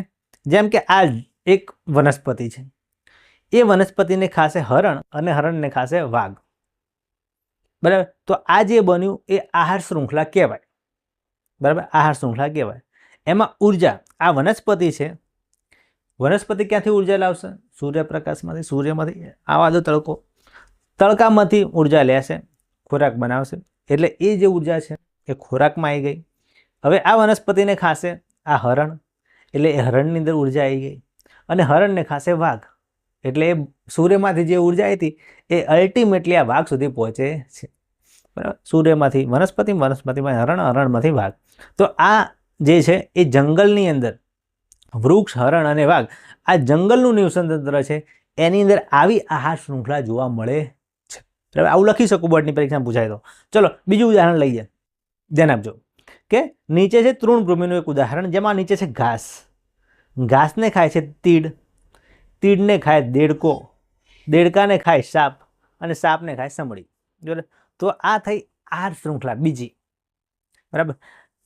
ઘાસ છે ક્યાંથી ઉર્જા મેળવશે? સૂર્યપ્રકાશમાંથી. આ ઘાસને તીડ ખાશે એટલે ઉર્જા આવશે તીડની અંદર, તીડને ખાશે દેડકો એટલે એ ઉર્જા આવશે દેડકાની અંદર, અને દેડકાને ખાશે સાપ એટલે એ ઉર્જા આવશે સાપની અંદર, અને સાપને ખાશે આ સમડી એટલે એ ઉર્જાની અંદર આવશે. તો ટૂંકમાં આ બધા સજીવોની અંદર સૂર્યમાંથી ઉર્જા આવે છે, બરાબર. ત્રીજી એક શૃંખલા જોઈ લો, જેમ કે જળચર, પાણીની અંદર તો જલીય વનસ્પતિ હોય, જલીય વનસ્પતિને વીંછી ખાય, વીંછલી કરચલા હોય પાણીની અંદર એ ખાય. પછી એને મોટી માછલી ખાય, મોટી માછલી બગડો ખાઈ જાય, બરાબર. બગડો ખાય કે મોટી માછલી ખાય નાની માછલીઓને, બરાબર. તો આવી પણ આ શૃંખલા આવે છે. તો આ નિવસન તંત્રોના આધારે આ નિવસન તંત્ર જંગલનું હતું, આ તૃણભૂમિનું હતું, અને આ પાણીનું હતું, જલીય નિવસન તંત્ર, બરાબર. તો એની અંદર આ રીતે આ શૃંખલાઓ બને છે. એક પ્રાણી બીજા પ્રાણીને ખાય, બરાબર. એ એના આધારે જે લાઈન બને, આ લાઈન શૃંખલા બને, શૃંખલા એટલે લાઈન, એને કહેવાય આહાર શૃંખલા, બરાબર. તો સૌર ઉર્જાનું સ્થાપન એટલે સૂર્યમાંથી જે શક્તિ આવે છે ને ભાઈ, એ શક્તિનો ઉપયોગ વનસ્પતિ તો કરે છે, પણ સ્વયં પોષિત સજીવો સૂર્યપ્રકાશમાંથી પ્રકાશ ઉર્જા પ્રાપ્ત કરીને એમાંથી રાસાયણિક ઉર્જા તો બનાવે છે, પણ માત્ર 1% જ એના ઉર્જાનો ઉપયોગ થાય છે. જો એક સ્થળજ નિવસન તંત્રમાં લીલી વનસ્પતિઓ સૌર ઉર્જાનો લગભગ 1% ભાગ ખાદ્ય ઉર્જામાં રૂપાંતરિત કરે છે. સૂર્યમાં લાખો કરોડો અબજો ટન હાઇડ્રોજન વાયુમાંથી હિલિયમ વાયુ બને છે, ફ્યુઝન પ્રક્રિયા થાય છે, અને ઘણી પુષ્કળ પ્રમાણમાં ઉર્જા ઉત્પન્ન થાય છે, અને તડકા સ્વરૂપે પૃથ્વી ઉપર આવે છે. પૃથ્વી ઉપર આવે છે, જમીન ઉપર પણ તડકો પડે છે, અને વનસ્પતિ પર તડકો પડે છે, પણ વનસ્પતિ ઉપર જેટલો તડકો પડે છે એમાંથી માત્ર 1% પ્રકાશનો ઉપયોગ કરીને વનસ્પતિ ખોરાક બનાવે છે. એક પાંદડા ઉપર જેટલો તડકો પડ્યો હોય ને, 100% તડકો પડ્યો હોય, 100%, એમાંથી 1% જ ઉર્જા આ વનસ્પતિ વાપરશે અને ખોરાક બનાવશે. યાદ રાખજો, બરાબર. 99% જે ઉર્જા છે એ વ્યય થાય છે, વેસ્ટ થઈ જાય છે, બરાબર. અને 1% જે છે એ ઉર્જા વપરાય છે. હવે શું થાય કે 1% વનસ્પતિમાં, હવે એ વનસ્પતિને કોઈ તૃણહારી પ્રાણી ખાશે તો એ 1% છે એને 100% ગણો તો એ બધી ઉર્જા એની અંદર આવશે ના. હવે એ વનસ્પતિને ખાવાવાળા પ્રાણીની અંદર પણ પૂરેપૂરી ઉર્જા આવશે નહીં. જો કે ખાધેલા ખોરાકની માત્રા લગભગ 10% જ સજીવ શરીરમાં સંગ્રહ પામે છે, જે આગળના સ્તરમાં પ્રાપ્ત થાય છે. કેવી રીતે? તો જે ઉર્જા હોય, ધારો કે વનસ્પતિ 1% તો ઉર્જા લીધી, પણ એને માની લો કે 100% છે વનસ્પતિવાળી ઉર્જા. હવે નેક્સ્ટ જે એનો ઉપયોગ કરશે તેમાંથી લગભગ 10%નો જ ઉપયોગ થશે એમાંથી, બરાબર. પછી એમાંથી જે આગળ જશે એ એનો 10%નો ઉપયોગ કરશે, એટલે અલ્ટિમેટલી 1% જ એના હાથમાં આવશે, બરાબર. આ 100%નો 1% જ આવશે એની જોડે. પછી એની અંદરથી આગળ જશે તો એનો 10% થશે, એ અલ્ટિમેટલી આ 100%નો 0.1% આવશે, બરાબર. એટલે આમ જોવા જઈએ તો 90% ઉર્જાનો વ્યય ઉષ્મા, પાચન, વૃદ્ધિ અને પ્રજનનની ક્રિયાની અંદર આગળ થતો રહે છે. એટલે વનસ્પતિની અંદર જે ઉર્જા હોય એ બધી પૂરેપૂરી તૃણાહારીઓમાં ના આવે. તૃણાહારીઓમાં જે ઉર્જા હોય એ બધી માંસાહારીઓમાં ના આવે, બરાબર. અને એ માંસાહારીઓમાંથી ઉચ્ચ કક્ષાના માંસાહારીઓમાં બધી પૂરેપૂરી ઉર્જા આવતી નથી, બરાબર. એટલે આમ લાગે કે ભાઈ અમે તો તંદુરસ્ત છીએ, વાઘ તો કમ્પ્લીટ છે, આ ફીટમ ફીટ છે, શિકાર કરી શકે છે. પણ એ રીતે નહીં કે જેટલી ઉર્જા પૃથ્વી ઉપર આવી છે સૂર્યમાંથી, બરાબર, એ બધી પહોંચતા વાઘ સુધી તો બહુ ઓછી ઉર્જા પહોંચે છે. વચ્ચે 90% ઉર્જાનો તો વ્યય થઈ જાય છે, બરાબર. એટલે આ ઉર્જા સંરક્ષણનો નિયમ પણ છે આ વસ્તુ કે એક સજીવમાંથી બીજી સજીવમાં ઉર્જા ટ્રાન્સફર થાય ને તો પૂરેપૂરી ઉર્જા ટ્રાન્સફર નથી થતી, બરાબર. એમાંથી ઉર્જાનો વ્યય થતો હોય છે, એ યાદ રાખજો, બરાબર. તો સતત ઉર્જાના ઘટાડાને કારણે આહાર શૃંખલા સામાન્ય રીતે 3 અથવા 4 ચરણની જ હોય છે, બરાબર. એટલે આ રીતે 3 કે 4 સ્ટેપની અંદર આહાર શૃંખલા હોય કે ભાઈ પહેલું ઉત્પાદકો, પછી તૃણાહારીઓ, નાના માંસાહારીઓ, મોટા માંસાહારીઓ, 4 સ્ટેપમાં 4 ચરણમાં પૂરી થઈ જાય છે. કેમ? કારણ કે જેમ જેમ આગળના સ્ટેપમાં જાય છે ઉર્જા ઘટતી જાય છે, એટલા માટે, બરાબર. જુઓ, આહાર જાળ. હવે ફૂડ વેબની વાત કરીએ, આહાર જાળની વાત કરીએ તો પૃથ્વી ઉપર એક સજીવ, જે આપણે વાત કરી કે ભાઈ દેડકો છે એ તીડને ખાશે અને જે સાપ છે દેડકાને ખાશે, એવું જ નહીં હોતું. એક સજીવ છે એ ઓપ્શન રાખે છે ઘણા બધા સજીવોને ખાવાના, બરાબર. જેમ કે સાપ છે એ દેડકાને પણ ખાઈ શકે, બરાબર. પછી બીજું કોઈ ઉંદર હોય તો એને પણ ખાઈ શકે, બરાબર. બીજા નાના પ્રાણીઓ હોય, બરાબર, તો એને પણ ખાઈ શકે છે, ખિસકોલીને પણ ખાઈ શકે છે. સાપ ઓપ્શન રાખે છે, એક સજીવ ઉપર આધારિત ના હોય, ઘણા બધા સજીવોને ખાઈ શકે છે. એટલે એક સજીવ ઉપર ના આધાર રાખવાની જગ્યાએ કુદરતમાં એક સીધી શૃંખલાના સ્થાને સજીવો વચ્ચે આહાર સંબંધો શાખાયુક્ત બને છે. એટલે એક સજીવ છે એ 2-3 જગ્યાએ કનેક્ટેડ હોય ખાવા માટે. એટલે તમે જુઓ કે આ રીતે એક સજીવ 2 થી 3 જગ્યાએ કનેક્ટેડ હોય, આમ તેને તમે દોરી વડે બંધાવો અથવા લીટી દોરો તો આખું એક જાળું બનશે, બરાબર. કે ભાઈ આ આને ખાય છે, આને ખાય છે, આ આને ખાય છે, એમ કરતાં કરતાં આખું જાળું બને છે. આ જાળાને આહાર જાળ કહેવાય છે, ફૂડ વેબ કહેવાય છે, યાદ રાખજો.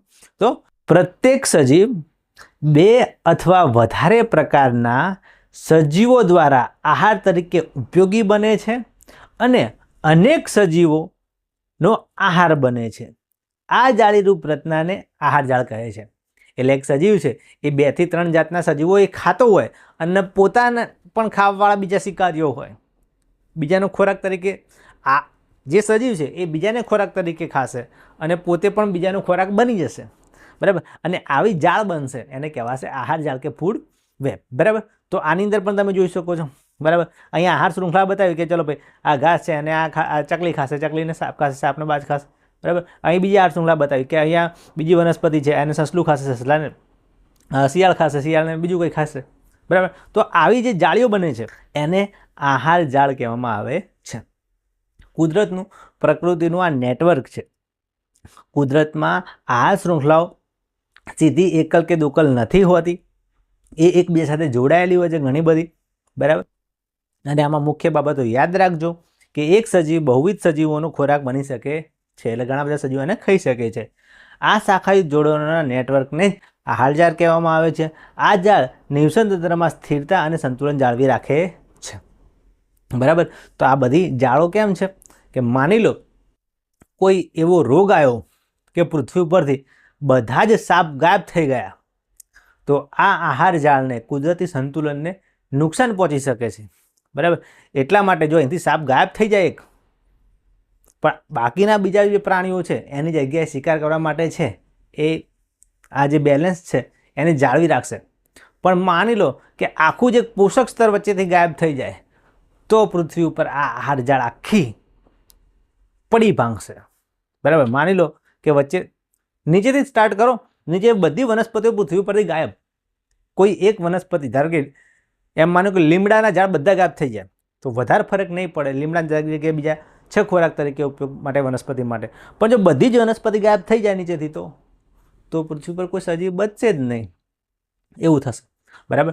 તો ફરીથી આહાર શૃંખલા અને આહાર જાળનો તફાવત જોઈ લેજો કે આહાર શૃંખલામાં શું છે કે એક સીધી રેખામાં ઉર્જાનું વહન થાય છે.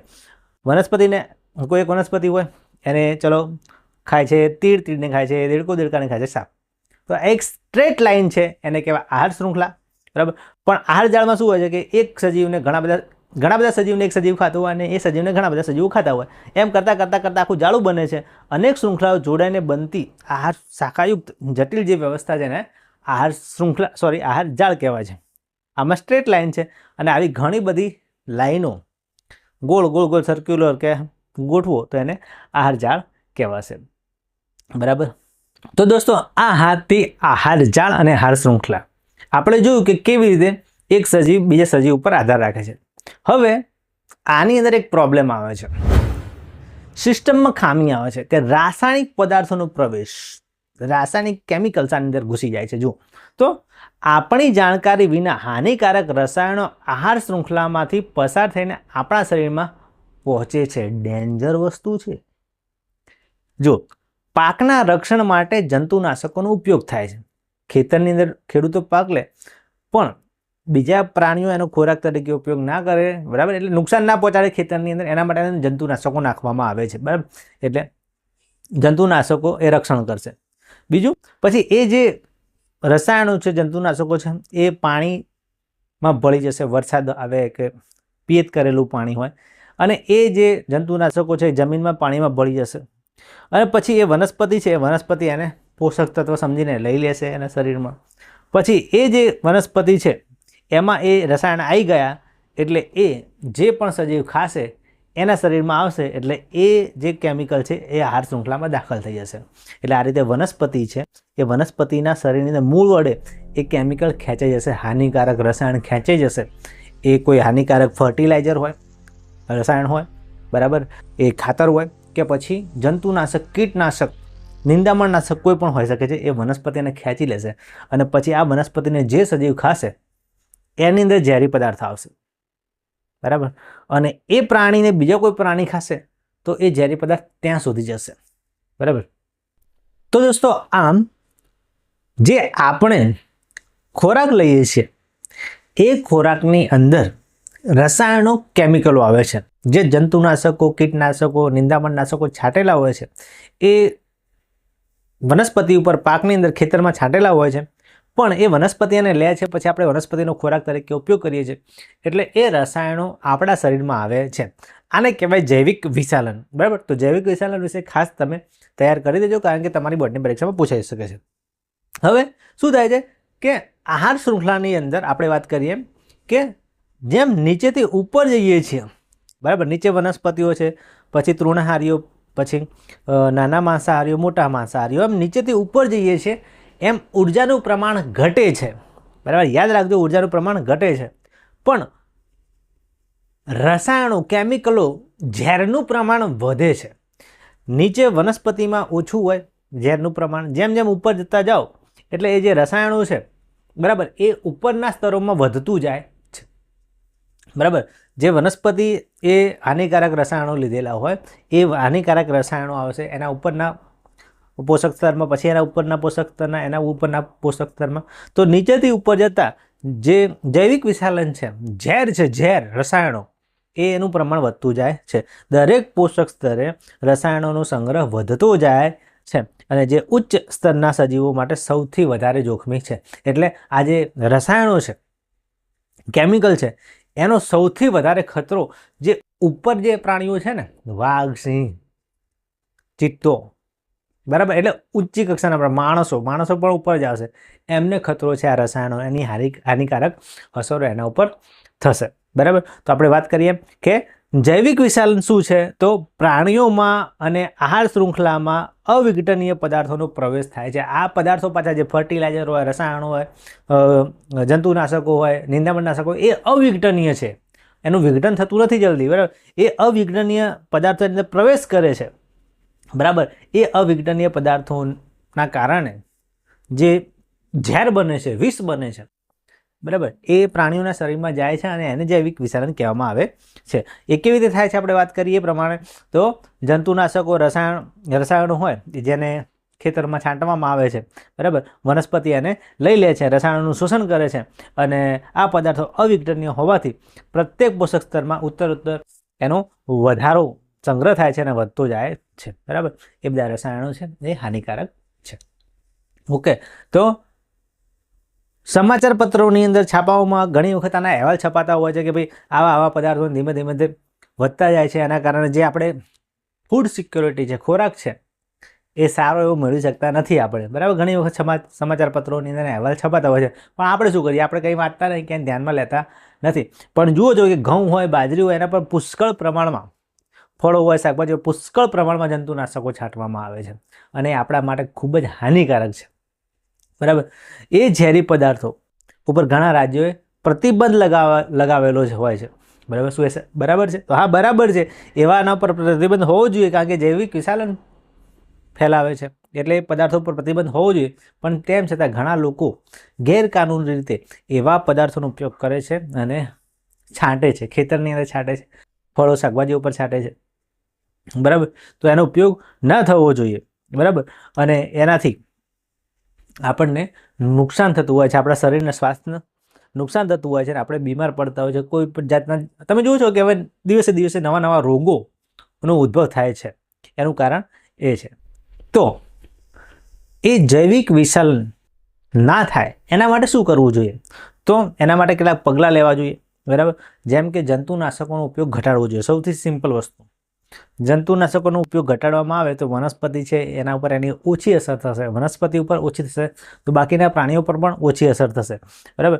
જેમ કે ઓર્ગેનિક ફાર્મિંગ, ઓર્ગેનિક ખેતી, તમે નામ સાંભળ્યું છે કે જૈવિક ખેતી કરવામાં આવે, કોઈ પણ પ્રકારનું એમાં રસાયણ વાપરવાનું જ નહીં, બરાબર. તો જૈવિક ખેતી કરી શકાય, બરાબર. કુદરતી કીટ નિયંત્રક પદ્ધતિઓ અપનાવવામાં આવે, બરાબર. ઘણી જગ્યાએ લીમડાના પત્તાનો ધુમાડો કરવામાં આવે, હળદરની પેસ્ટ બનાવીને એનો છંટકાવ કરવામાં આવે. તો એ કુદરતી પદાર્થોનો ઉપયોગ કરીને કીટકોને રોકવામાં આવે. જૈવ વિઘટનીય ખાતરોનો આગ્રહ રાખવામાં આવે, એટલે કે કુદરતી ખાતર એ જૈવ વિઘટનીય ખાતર કહેવાય, એનો ખેતરમાં ઉપયોગ કરો તો સારામાં સારું કહેવાય, બરાબર. અને સ્થાનિક અને મોસમી તાજા ફળો શાકભાજીનો આપણે વપરાશ કરીએ તો સૌથી સારું. જેની સિઝન ના હોય અને એ આપણે ફળો ખાઈએ તો કેવી રીતે લાયેલા હોય, એના પર જાતના રસાયણો છાંટેલા જ હોય ભાઈ, બરાબર. પણ જેમ કે ઉનાળાની સિઝન હોય તો કેરી છે, કેરીને એ ઘણા લોકો કાર્બાઇડથી પકવે છે, બરાબર. પણ કેરીની સિઝન ના હોય અને તમે કેરીનો ફ્રૂટ જ્યુસ લો તો ક્યાંથી આવ્યો? એ કેમિકલવાળું હોય, બરાબર. એટલા માટે જે સિઝન હોય, જેમ કે ઉનાળાની સિઝન છે તો તરબૂચ ઉનાળાની અંદર હોય, કેરી ઉનાળાની અંદર હોય, તો એ સિઝન પ્રમાણે એ વસ્તુને ખાવામાં આવે તો એ પહેલી વસ્તુ એ કે થોડુંક સારું કહેવાય. તેમ છતાં એના ઉપર પણ છાંટતા તો હોય જ છે, બરાબર. તો આ રીતે જે રસાયણો, કેમિકલો છાંટવામાં આવે છે, પછી આપણે માણસો છે એ ખોરાક ખાઈએ છીએ, એમાં એ કેમિકલો, રસાયણો આપણા શરીર સુધી પહોંચે છે, આપણે જાતના રોગો થાય છે. એકલા આપણે નહીં, જો એ ફર્ટિલાઇઝર્સ, રસાયણો, જંતુનાશકો, કીટનાશકો પાણીમાં વહીને નદીમાં જાય, તળાવમાં જાય તો એ ઝેરી રસાયણોના કારણે માછલીઓ પણ અંદર મરી જાય છે નદીની અંદર. એટલા ખતરનાક છે રસાયણો. પણ આપણે શું કરીએ છીએ? આપણે કોઈ ધ્યાન રાખતા નથી. બસ આપણે શાકભાજી આવે છે, ધોઈ હોઈને ખાઈ લઈએ છીએ, ચાલે છે. પણ વસ્તુ છે કે આપણે જાગૃત થવાની જરૂર છે. આપણા અધિકારોથી, આપણા સ્વાસ્થ્યથી, બરાબર, આપણે જાગૃત થવાની જરૂર છે કે આપણો મૂળભૂત અધિકાર છે કે આપણે સ્વચ્છ અને સ્વાસ્થ્યવર્ધક ખોરાક ખાવો જોઈએ. આપણે એના હકદાર છીએ, બરાબર. આપણે એક નાગરિક છીએ. નાગરિક તરીકે આપણને મૂળભૂત હકો આપેલા છે, એમાં ખોરાકનો પણ અધિકાર આપણને આપવામાં આવેલો છે, બરાબર. કે આપણે સ્વચ્છ ખોરાક ખાઈએ, સારો ખોરાક ખાઈએ, સમતોલ ખોરાક ખાઈએ, એની અંદર કોઈ પણ પ્રકારનું ઝેર ના હોવું જોઈએ. પણ કરવામાં શું આવી રહ્યું છે? આપણા ખોરાકની અંદર પહેલાં ખાલી ભેળસેળ થતી હતી, હવે અંદર ઝેર ઉમેરવામાં આવે છે, બરાબર. જુઓ છો દિવસે ને દિવસે કેવી રીતે રોગો વધતા જાય છે.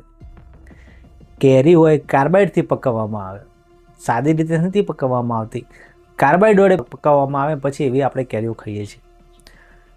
તરબૂચ હોય, દૂધી હોય એને કેમિકલના ઇન્જેક્શન બહારથી મારવામાં આવે છે. જંતુનાશકો તો છાંટવામાં આવે જ છે, ઉપરથી ફટાફટ એનો વિકાસ થઈ જાય માટે જાત જાતના કેમિકલો ભરેલા ઇન્જેક્શનો લગાવવામાં આવે છે. ફટાફટ પાકી જાય, ફટાફટ દૂધી મોટી થઈ જાય અને આપણા ઘર સુધી આવી જાય.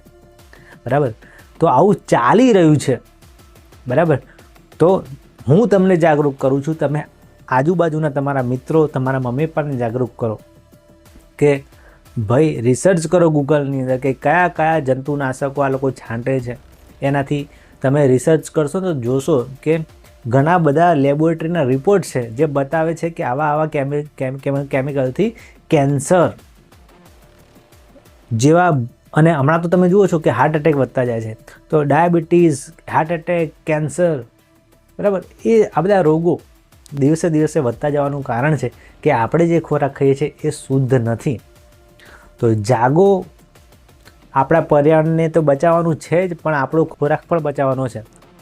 બરાબર, આવનારી પેઢીને દૂષિત ખોરાક આપશો તો પછી આવનારી પેઢીનો સ્વાસ્થ્યનું શું થશે? બરાબર, એટલે જાગો અને ફૂડ સિક્યોરિટી, ખોરાકના અધિકારની માંગ કરો. બરાબર, અને સ્વચ્છ અને સ્વસ્થ રસાયણો વગરનો ખોરાક મળે એના માટેના પ્રયત્નો કરો. શું પ્રયત્નો કરી શકાય? તો તમે ભણેલા છો તો ગૂગલની અંદર રિસર્ચ કરી શકો છો કે ભાઈ આ રીતના હોય છે, એનું ટેસ્ટિંગ કરાવો. બરાબર, તમે ના કરાવી શકો પણ તમે લોકોને જાગૃત તો કરી જ શકો છો. બરાબર, અને ખોરાકને જોઈને પણ તમને ખ્યાલ આવે એની સુગંધથી, એના દેખાવ ઉપરથી, બરાબર, એના ટેસ્ટ ઉપરથી, બરાબર, કે એની અંદર મિલાવટ છે કે નહીં, એના ઉપર રસાયણો છાંટેલા છે કે નહીં. બરાબર, સિમ્પલ વસ્તુ કહું, જેમ કે દ્રાક્ષ ઉપર વ્હાઇટ કલરનું લેયર લગાવેલું હોય છે. એ કેમ? કારણ કે દ્રાક્ષને આખી જ કેમિકલમાં ડૂબાડીને બહાર કાઢવામાં આવે છે. બરાબર, એ દ્રાક્ષને ધોઈને ના ખાઈએ ને તો આપણે તો મરી જઈએ. એટલે આપણે ખોરાકને ઝેર ખાઈએ છીએ. તો દોસ્તો, આજનો ટોપિક છે ઓઝોન સ્તર અને તે કેવી રીતે વિઘટન પામે છે. દોસ્તો, પૃથ્વી છે, પૃથ્વીની આસપાસ આપણે જાણીએ છીએ કે ઓઝોનનું એક રક્ષણાત્મક કવચ આવેલું છે.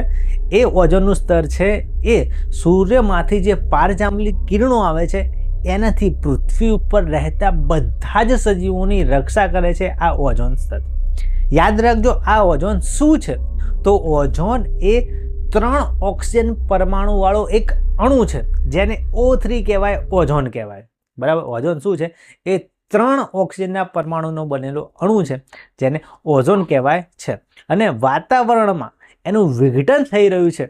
બરાબર, અને એ વૈજ્ઞાનિક વિશ્લેષણના આધારે આપણને ખબર પડી છે કે જે પૃથ્વી છે એ પૃથ્વીની ઉપર આકાશની અંદર જે આજુબાજુમાં ઓઝોનનું લેયર છે એ ઘટતું જાય છે, એમાં કાણું પડતું જાય છે, અને એનાથી પારજાંબલી કિરણો પૃથ્વી ઉપર આવી જશે તો પૃથ્વી ઉપર રહેતા બધા જ સજીવો માટે એ ખતરનાક, ભયજનક, જોખમકારક, ડેન્જર હશે. ઓકે, તો જો પહેલાં તો વાત કરીએ ઓક્સિજનની. ઓક્સિજનમાં શું હોય? ઓક્સિજનમાં 2 પરમાણુ હોય ઓક્સિજનના, એ જાણો છો તમે, ધોરણ 9માં પણ ભણ્યા હશો. એક ઓક્સિજનનો પરમાણુ, બીજો ઓક્સિજનનો પરમાણુ, આ બની ગયો ઓક્સિજનનો અણુ. પણ જો આવા 3 ઓક્સિજનના પરમાણુ ભેગા થાય તો એ બની જાય ozone, O3. Oxygen, oxygen, oxygen, 3 ઓક્સિજનના પરમાણુ, તો એને કહેવાય ઓઝોન. અને 2 ઓક્સિજનના પરમાણુ હોય તો કહેવાય ઓક્સિજન વાયુ, O2. આ સામાન્ય ઓક્સિજન છે અને આ ઓક્સિજન એ બધા જ સજીવો માટે જરૂરી છે. જે જારક શ્વસન કરતા સજીવો છે, બરાબર, ઓક્સિજનની હાજરીમાં, એ સજીવો માટે જરૂરી છે આ ઓક્સિજન. જો પૃથ્વી ઉપર ઓક્સિજન ખતમ થઈ જાય તો બધા જ સજીવો મરી જાય. બરાબર, તો આ ઓક્સિજન જરૂરી છે પૃથ્વી માટે. હવે શું છે કે આ ઓઝોન છે, O3, એ ભૂસ્તર પર એક ઘાતક વિષ છે, ઝેર છે, ખતરનાક છે. આપણા શ્વાસમાં જતું રહે તો એનાથી આપણા શરીર ઉપર હાનિકારક અસર થશે. વધારે પ્રમાણમાં જતા રહે શરીરની અંદર ઓઝોનના પરમાણુઓ તો આપણે મરી જઈએ. ઓઝોન એ પૃથ્વી ઉપર હોય, જમીનની નજીક હોય તો એ ખતરનાક છે આપણા માટે, પણ જ્યાં સુધી આકાશમાં ઉપર હોય, પૃથ્વીની જમીનથી દૂર, તો એ આપણી રક્ષા કરે છે પારજાંબલી કિરણોથી સૂર્યના. બરાબર, એટલે આપણે શ્વાસમાં તો ના લેવાય, બરાબર, પણ ઉપર પૃથ્વીની આજુબાજુ હોવું જોઈએ ઓઝોન, નહીં તો આપણે ગયા. એટલે ઓઝોન છે તોય ખતરો, ના છે તોય ખતરો. જો હોય તો ઉપર આકાશમાં હોવું જોઈએ. બરાબર, જે આપણું વાતાવરણ છે, વાતાવરણના લેયરની અંદર ત્યાં હોવું જોઈએ ઓઝોન. જમીન ઉપર ના ચાલે, જમીન ઉપર આવે તો આપણે પટી ગયા. બરાબર, તો તેમ છતાં વાતાવરણના ઉપરી સ્તરોમાં તે એક આવશ્યક કાર્ય સંપાદિત કરે છે. એક આવશ્યક કાર્ય કરે છે. શું કાર્ય કરે છે? તો સૂર્યમાંથી જે અલ્ટ્રાવાયોલેટ પારજાંબલી કિરણો પૃથ્વી ઉપર આવે છે એનાથી આપણી રક્ષા કરે છે. બરાબર. વાતાવરણના ઉપરી સ્તરમાં ઓઝોન સૂર્યમાંથી આવતા પારજાંબલી એટલે કે અલ્ટ્રાવાયોલેટ કિરણોથી પૃથ્વીની રક્ષા કરે છે. માની લો કે સૂર્યમાંથી એ પારજાંબલી કિરણો પૃથ્વી પર આવી જાય, ઓઝોનનું સ્તર ના હોય તો એ ઓઝોન સ્તર આપણા ઉપર બહુ જ ખરાબ અસર કરશે. વનસ્પતિ ઉપર ખરાબ અસર થશે, માણસો ઉપર ખરાબ અસર થશે અને બીજા પ્રાણીઓ હશે એના ઉપર પણ ખરાબ અસર થશે. સાહેબ, આપણા ઉપર શું ખરાબ અસર થાય? તો જુઓ, આ પારજાંબલી કિરણો વિકિરણો એ સજીવો માટે અત્યંત હાનિકારક છે, ખતરનાક છે, ડેન્જરસ છે. જો આ પારજાંબલી કિરણો તમારા ત્વચાના ચામડીના કોષોની અંદર ઘૂસી જાય તો એ કોષની અંદર જશે અને કોષના કોષ કેન્દ્રમાં જે ડીએનએ હોય એ ડીએનએ તોડી કાઢશે અને પછી શરૂ થશે એક ખતરનાક રોગ અને એ હશે ત્વચાનું કેન્સર, સ્કિન કેન્સર. બરાબર. જો આ પારજાંબલી કિરણો ત્વચામાં ઘૂસી જાય, ચામડીમાં ઘૂસી જાય તો એ કોષના કોષ કેન્દ્રમાં જઈને ડીએનએને તોડી નાખશે. બરાબર. અને એવી ખામી ઉત્પન્ન કરશે જેનાથી ત્વચાનું કેન્સર, ચામડીનું કેન્સર થઈ શકે છે આ પારજાંબલી કિરણોથી માણસોને. બરાબર. એટલા માટે ખતરનાક છે આ પારજાંબલી કિરણો, અલ્ટ્રાવાયોલેટ કિરણો સૂર્યના. બરાબર. એનાથી ઓઝોન આપણી રક્ષા કરે છે. ઓકે. તો હવે ઓઝોન કેવી રીતે બને છે એની વાત કરીએ, એની બનાવટ જોઈએ. તો ઉચ્ચ ઉર્જાવાળા પારજાંબલી વિકિરણો ઓક્સિજનના અણુને વિઘટિત કરી સ્વતંત્ર ઓક્સિજન પરમાણુ બનાવે છે. ટૂંકમાં સમજો કે હવાની અંદર, વાતાવરણની અંદર હોય ઓક્સિજનનો અણુ. બરાબર. આપણી આજુબાજુ હવામાં ઓક્સિજનના અણુ હોય જ છે પણ આપણે જોઈ શકતા નથી. બરાબર. તો એ ઓક્સિજનનો અણુ છે ને, બરાબર, એના પર સૂર્યના પારજાંબલી કિરણો પડે, અહીંયા નહીં, ઉપર. બરાબર. 800 થી 1000 કિલોમીટર ઉપર જ્યાં ઓઝોન સ્તર આવેલું છે ને ત્યાં.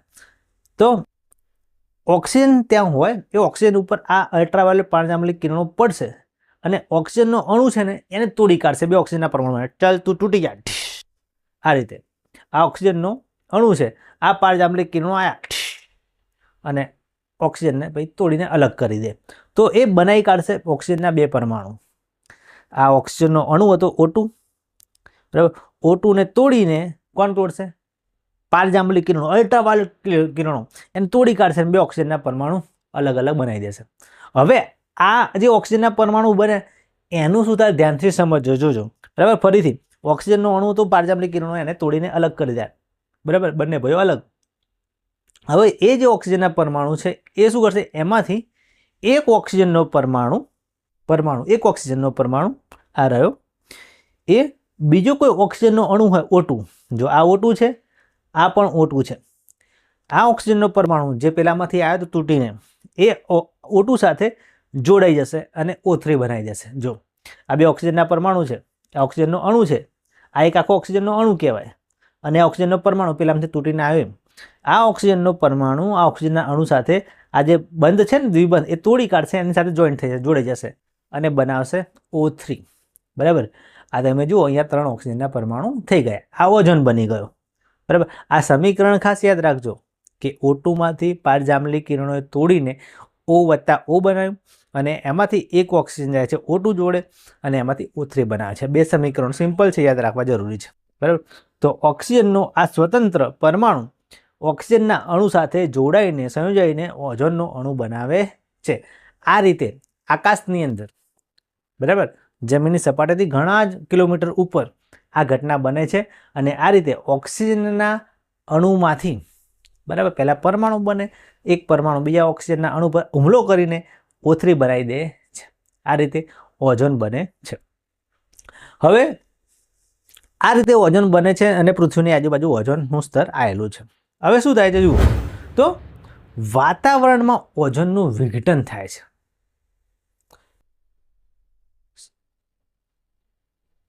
વાત છે 1980ની.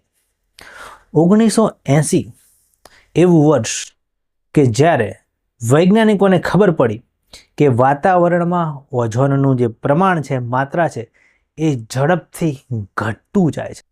વૈજ્ઞાનિકોએ પરીક્ષણ કર્યા, ઓઝોન ક્રાઇસિસ આવી ગઈ. કે વાતાવરણમાં ઓઝોનનું જે પ્રમાણ છે એ ઘટતું જાય છે અને પૃથ્વીની આસપાસ જે ઓઝોન સ્તર છે એની અંદર કાણા પડી ગયા છે, પારજાંબલી કિરણો આવી રહ્યા છે. ખાસ કરીને એન્ટાર્કટિકા ખંડ ઉપર ઓઝોનનું જે સ્તર હતું એમાં મોટું ગાબડું પડી ગયું હતું, કાણું પડી ગયું હતું અને એમાંથી પારજાંબલી કિરણો આવી ગયા હતા. વૈજ્ઞાનિકોએ રિસર્ચ કર્યું અને ખબર પડી કે આના મુખ્ય પરિબળ છે ક્લોરોફ્લોરોકાર્બન. મિત્રો આનું પૂરું નામ યાદ રાખજો, ક્લોરોફ્લોરોકાર્બન, CFC.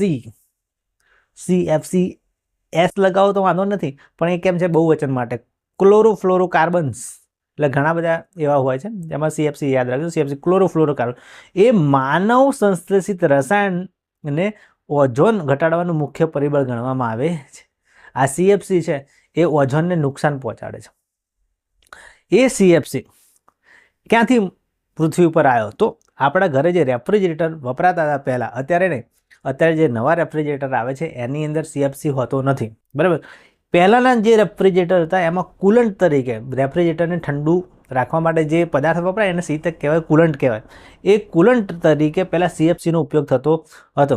એ રેફ્રિજરેટરોમાંથી બહાર નીકળે હવા, એમાંથી CFC બહાર નીકળતો હતો, બરાબર. પછી એના સિવાય અગ્નિશામકોમાં પહેલાં CFC હોતો હતો, એમાંથી પણ. પછી સ્પ્રે આવે, પહેલાં સ્પ્રે આવતા હતા, પરફ્યુમમાંથી પણ CFC બહાર નીકળતો હતો. તો એ CFC હવામાં જાય, હવામાં જઈને આકાશમાં જાય અને આકાશમાં જઈને જે ઓઝોનનું સ્તર છે એમાંથી ઓઝોનના પરમાણુને તોડી દેતો હતો, બરાબર. એવું થતું હતું, બરાબર.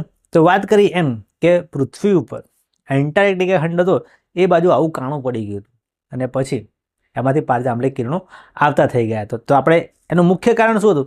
તો મુખ્ય કારણ તો ક્લોરોફ્લોરોકાર્બન જેવા જે રસાયણો છે એ ઓઝોન સ્તર ઉપર જાય છે, ત્યાં જાય છે, એનું વિઘટન કરે છે, બરાબર. અને એ CFC ક્યાંથી આવે છે? તો રેફ્રિજરેટર, અગ્નિશામક, પછી પરફ્યુમ, એમાંથી CFC નીકળતા હતા અને એ આકાશમાં જાય ને ઓઝોનના જે અણુ હોય એને તોડી કાઢે, બરાબર. એટલે એવું થતું હતું. હવે થયું કેવું? તો એનું જે જાણકારી હતી એ વૈજ્ઞાનિકોએ મળી. પછી એના આધારે UNEP, United Nations Environment Programme, આનું પૂરું નામ પણ યાદ રાખજો તમે. UNEP એટલે યુનાઇટેડ નેશન્સ એન્વાયરમેન્ટ પ્રોગ્રામ દ્વારા 1987ની અંદર આ જે CFC હતો એ CFCને બેન્ડ કરવામાં આવ્યો. એનું ઉત્પાદન ઘટાડવા માટે દેશોને કહેવામાં આવ્યું કે ભાઈ ચલો CFC બંધ કરો, નહીં તો એ ઓઝોનને તોડી નાખશે અને પૃથ્વી ઉપર આપણે રહી શકીશું નહીં, આપણે બધા મરી જઈશું. એટલે UNEPએ એવું ઠરાવ કર્યો કે ધીમે ધીમે CFCનું ઉત્પાદન ઘટાડો અને હવે તો એ બંધ જ કરી દેવામાં આવ્યું છે, બરાબર.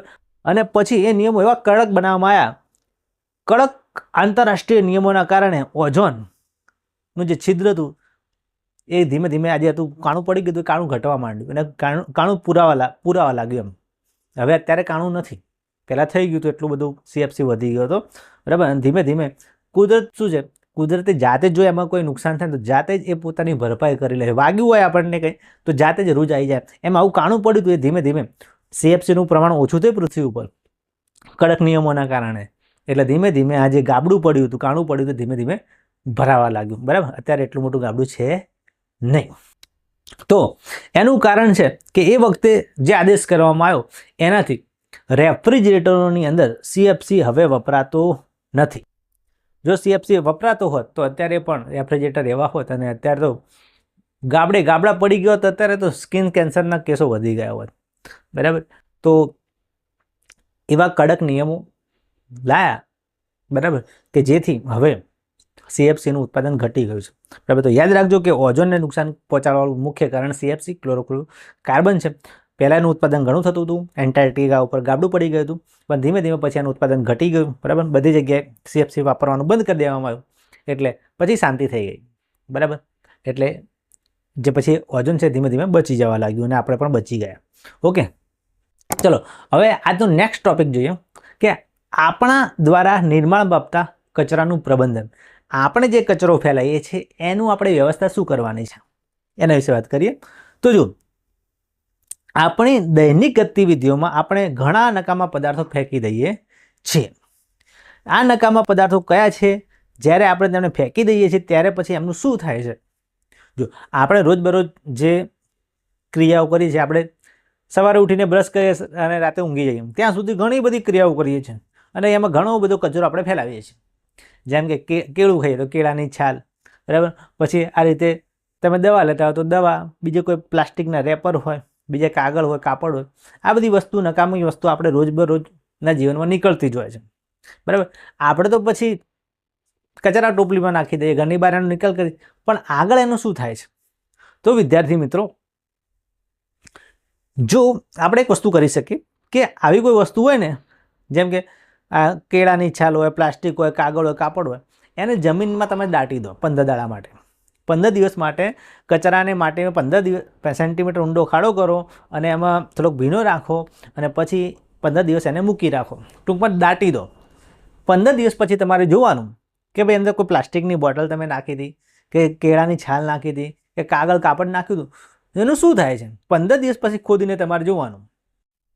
15 દિવસ પછી તમે જોશો કે જે તમે વસ્તુ દાટેલી હતી જમીનમાં, એમાંથી કાગળ હશે, કાપડ હશે, બરાબર, કે કેળાની છાલ હશે, એ કોવાઈ જઈ હશે જમીનની અંદર, એ વિલીન થઈ ગયું હશે, પોષક તત્વો એમાં જમીનમાં ભળી ગયા હશે. વાત કરી હતી એમ મિટ્ટી में मिल जाएंगे. તો એવી કોઈ વસ્તુ હોય જે ઓર્ગેનિક હોય, કુદરતી હોય, જેમ કે કાગળ છે, બરાબર, પછી કેળાની છાલ હોય, ડુંગળીના, બીજા કોઈ શાકભાજીના ફોતરા હોય, તો એ જમીનમાં ભળી જશે. પણ તમે જોશો કે પ્લાસ્ટિકની બોટલ કે પ્લાસ્ટિકની કોઈ વસ્તુ હશે, એ ઓગળશે નહીં, એ ભળશે નહીં, એનું વિઘટન થશે નહીં. એ આપણા પર્યાવરણ માટે ખતરનાક છે. કુદરતી વસ્તુ એ ડિગ્રેડેબલ છે, બાયોડિગ્રેડેબલ છે, કુદરતી રીતે એનું વિઘટન થઈ જાય. પણ પ્લાસ્ટિક એવી વસ્તુ છે કે લાંબા સમય સુધી એ એવી ને એવી રહે છે, અપરિવર્તિત રહે છે, એનું કોઈ નુકસાન થતું નથી, એટલે આપણા પર્યાવરણ માટે નુકસાનકારક છે.